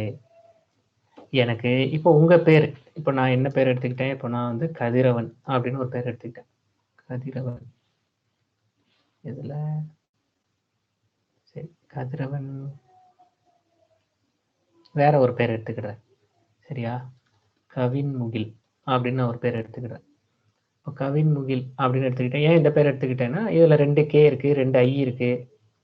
இந்த மாதிரி எனக்கு வந்து 1-2 எழுத்து 2-3 தடவை வேணும். அதுக்காக நான் இப்படி எடுத்துக்கிட்டேன். நீங்கள் உங்கள் பேர் எல்லாத்தையும் எடுத்துக்கோ.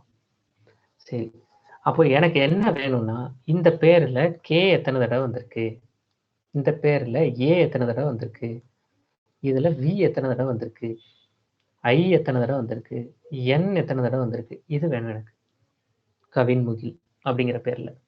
அப்போ நான் அதை எப்படி கண்டுபிடிக்கிறது? எவ்வளோ ஈஸிங்கிறது பாருங்க. அப்போ K எத்தனை தடவை வந்திருக்கு, அப்போ இதில் நான் என்ன பண்ண போறோம், K எத்தனை தடவை வந்திருக்கு, K எத்தனை தடவைங்க வந்திருக்கு, 2 தடவை வந்திருக்கு.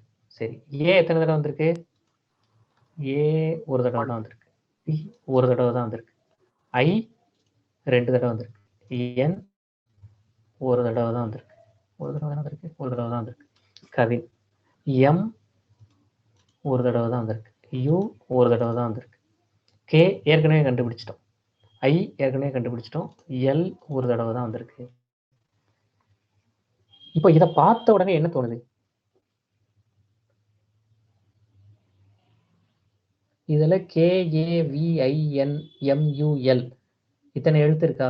ஏதாவது ஒரு எழுத்து திரும்ப எழுதியிருக்கோமா அப்போ இந்த லெஃப்ட் சைடு இருக்கிறது கீ, வலது பக்கம் 2 1 1 2 1 1 1 1 அப்படின்னு இருக்கா, அது வேல்யூ. அப்போ இங்க ஒரு டிக்ஷனரிக்கான ஸ்பேஸ் இருக்கே அப்படிங்கிற யோசனை வருதா? ஒரு டிக்ஷனரியை இங்க கொண்டு வரலாம் அப்படிங்கிற ஐடியா வருதா? ஏன்னா அதான் கேட்டிருக்காங்க, ஒவ்வொரு எழுத்தும் எத்தனை தடவை இருக்கு அப்படின்னு. அப்ப நான் எழுத்தெல்லாம் கீ ஆகும், வேல்யூ எத்தனை தடவை இருக்குங்கிறத வேல்யூவாக வச்சுக்கிட்டா ஒருவேளை திரும்ப திரும்ப வந்தா நான் அதுல டூப்ளிகேட்ஸ் இருக்கலாம், எழுத்துல டூப்ளிகேட்ஸ் இருக்கக்கூடாது. ஏன்னா திரும்ப திரும்ப வந்தது கவினே நான் இங்க ஒரு தடவை இங்க ஒரு தடவை கே இங்க ஒரு தடவை கே எழுத வேண்டிய தேவையில்லைல்ல கவின் முகில்ல. அப்போ இதை எப்படி பண்ண போறேங்கிறத இந்த ப்ரோக்ராம். இப்போ நான் வந்து ஒரு எம்டி டிக்ஷனரி, சும்மா டி அப்படின்னு ஒரு எம்டி டிக்ஷனரி கிரியேட் பண்ணிக்கிறேன். சரியா? இந்த எம்டி டிக்ஷனரியில ஃபார் லெட்டருக்கு சும்மா எல்னு வச்சுக்கோ, இல்லை எக்ஸ்ன்னு வச்சுக்கோ. ஃபார் எக்ஸ் இன் நேம், ஒவ்வொரு நேமையா எடுத்து இங்க பாருங்க, D of X equals to 1 இப்படி வச்சா என்ன ஆகும்? இப்படி கொடுத்துட்டு பிரிண்ட் டின்னு கொடுத்தா என்ன பிரிண்ட் ஆகும்? நீங்க யாராவது சொல்றீங்களா? என்ன பிரிண்ட் ஆகும்? பிரிண்ட் பண்ணி பார்த்துருவோமா?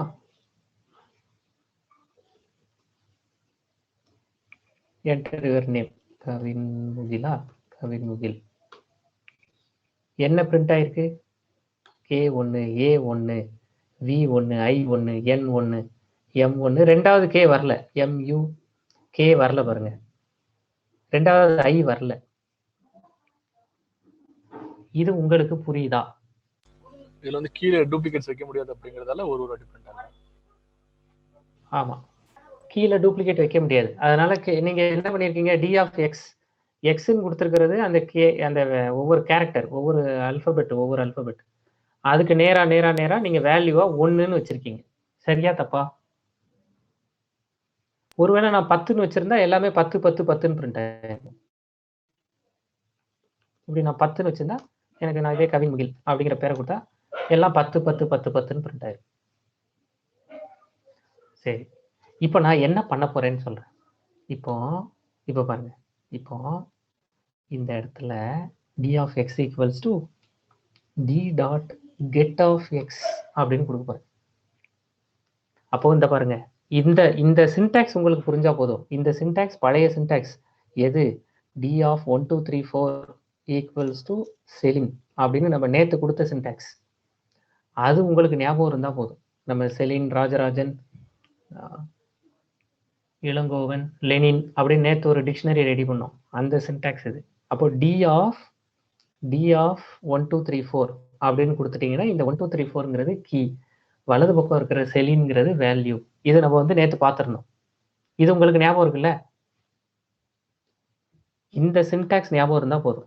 இது ஞாபகம் இருக்குல்ல? டி ஆஃப் 1 2 3 4 ஈக்குவல்ஸ் டு செலின்னு கொடுத்தீங்கன்னா அந்த டிக்ஷனரியில 1 2 3 4ன்னு ஒரு கீயும் செலின் அப்படின்னு ஒரு வேல்யூவும் ஆட் ஆயிரும். அப்படிங்கிறது உங்களுக்கு ஞாபகம் இருந்துச்சுன்னா அது மட்டும் போதும் நேற்று பார்த்ததுல. இப்போ டி ஆஃப் எக்ஸ் அப்படிங்கிறதுல இங்க நான் இப்படி எழுதுறது நீங்க சரியானு எனக்கு சொல்லுங்களேன். டி ஆஃப் எக்ஸ் அப்படிங்கிறதுல முதல் தடவை கேங்கிற எழுத்து வரும், ஈக்குவல்ஸ் டு அந்த கே ஏற்கனவே டில இருக்கா? டியோ எம்டி.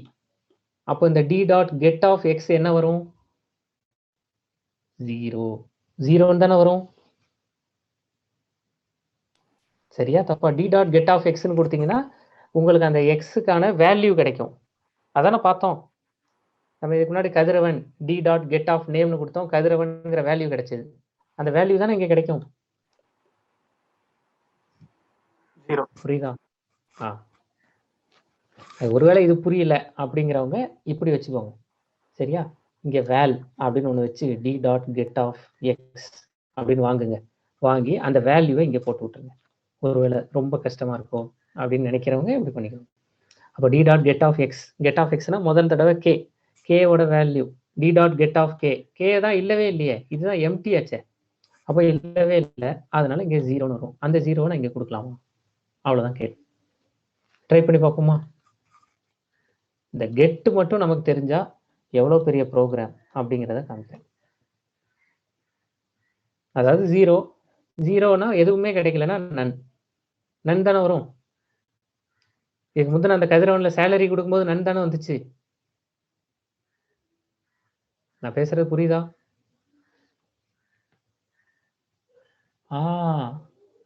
செலின் பாயிண்ட் பிடிச்சிட்டாரு பாருங்க. அப்போ நான் டி டாட் கெட் ஆஃப் எக்ஸ்ன்னு கொடுக்கறதுக்கு பதிலாக நான் ஒருவேளை எக்ஸ் கமா 0ன்னு கொடுத்தா இப்போ வேல்யூ என்னன்னு வரும்? 0. என்டர் யுவர் நேம், அதே பேர் கொடுக்குறேன், கவின் முகில். 00000 வந்துருச்சா? இப்போ நான் என்ன பண்ண போறேன் தெரியுமா? இந்த இடத்துல வேல்யூ 0, சரியா? ஒருவேளை ரெண்டாவது கே வரும்போது அப்போ நான் என்ன பண்ணிக்க போறேன்னா இங்க +1 அப்படின்னு கொடுக்குறேன். இது சரிப்பட்டு வருமா? இந்த அவுட்புட் பாருங்க.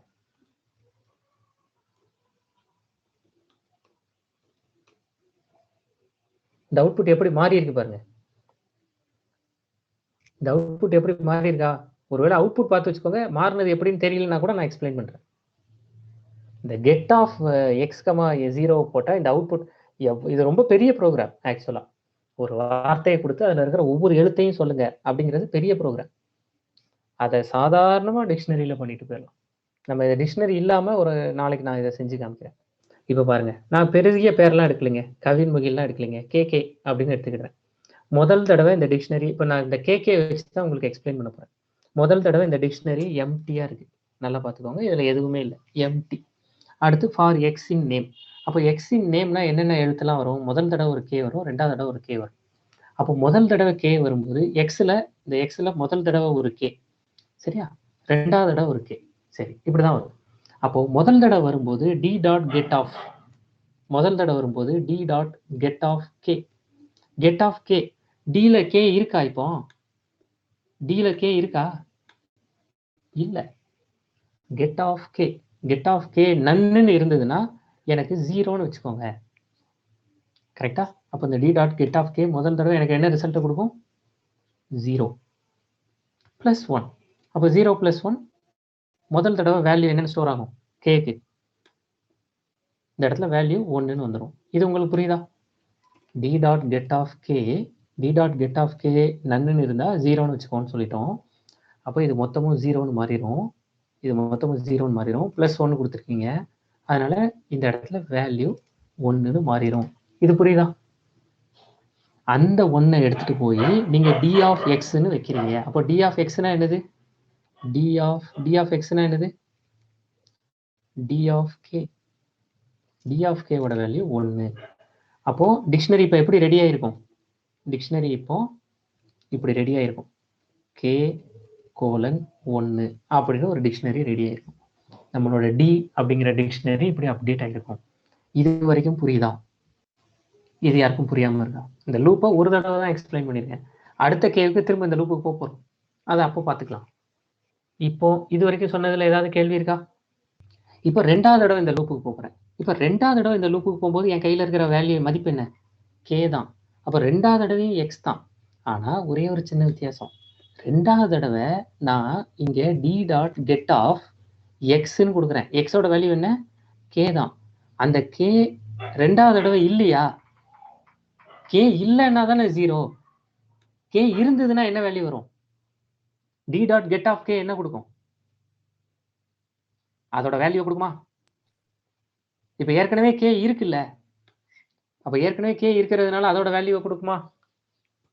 அப்போ அதோட வேல்யூ என்ன? இந்த இடத்துல கே இல்லைன்னா தான் 0 கொடுக்கும், கே இருந்ததுன்னா உங்களுக்கு ஞாபகம் இருக்குல்ல, கதிரவன் டி ஆஃப் நேம்னு கொடுக்கும்போது கதிரவன் கொடுத்தது, அந்த ப்ரோக்ராம் ஞாபகம் இருக்குல்ல? டின்னு ஒன்று வச்சுட்டு இப்படி ஒன்று கொடுத்தது ஞாபகம் இருக்குல்ல?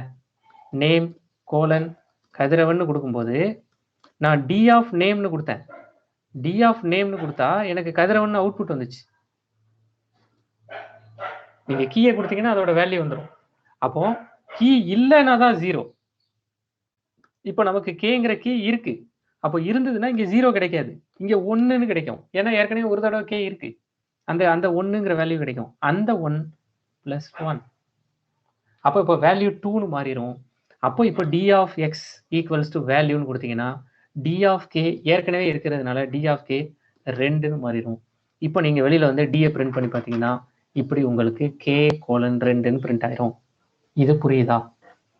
ரெண்டாவது தடவை கேன்னு போகும்போது கேவோட வேல்யூ இந்த இடத்துல T dot get of K அப்படின்னு கொடுப்போம்.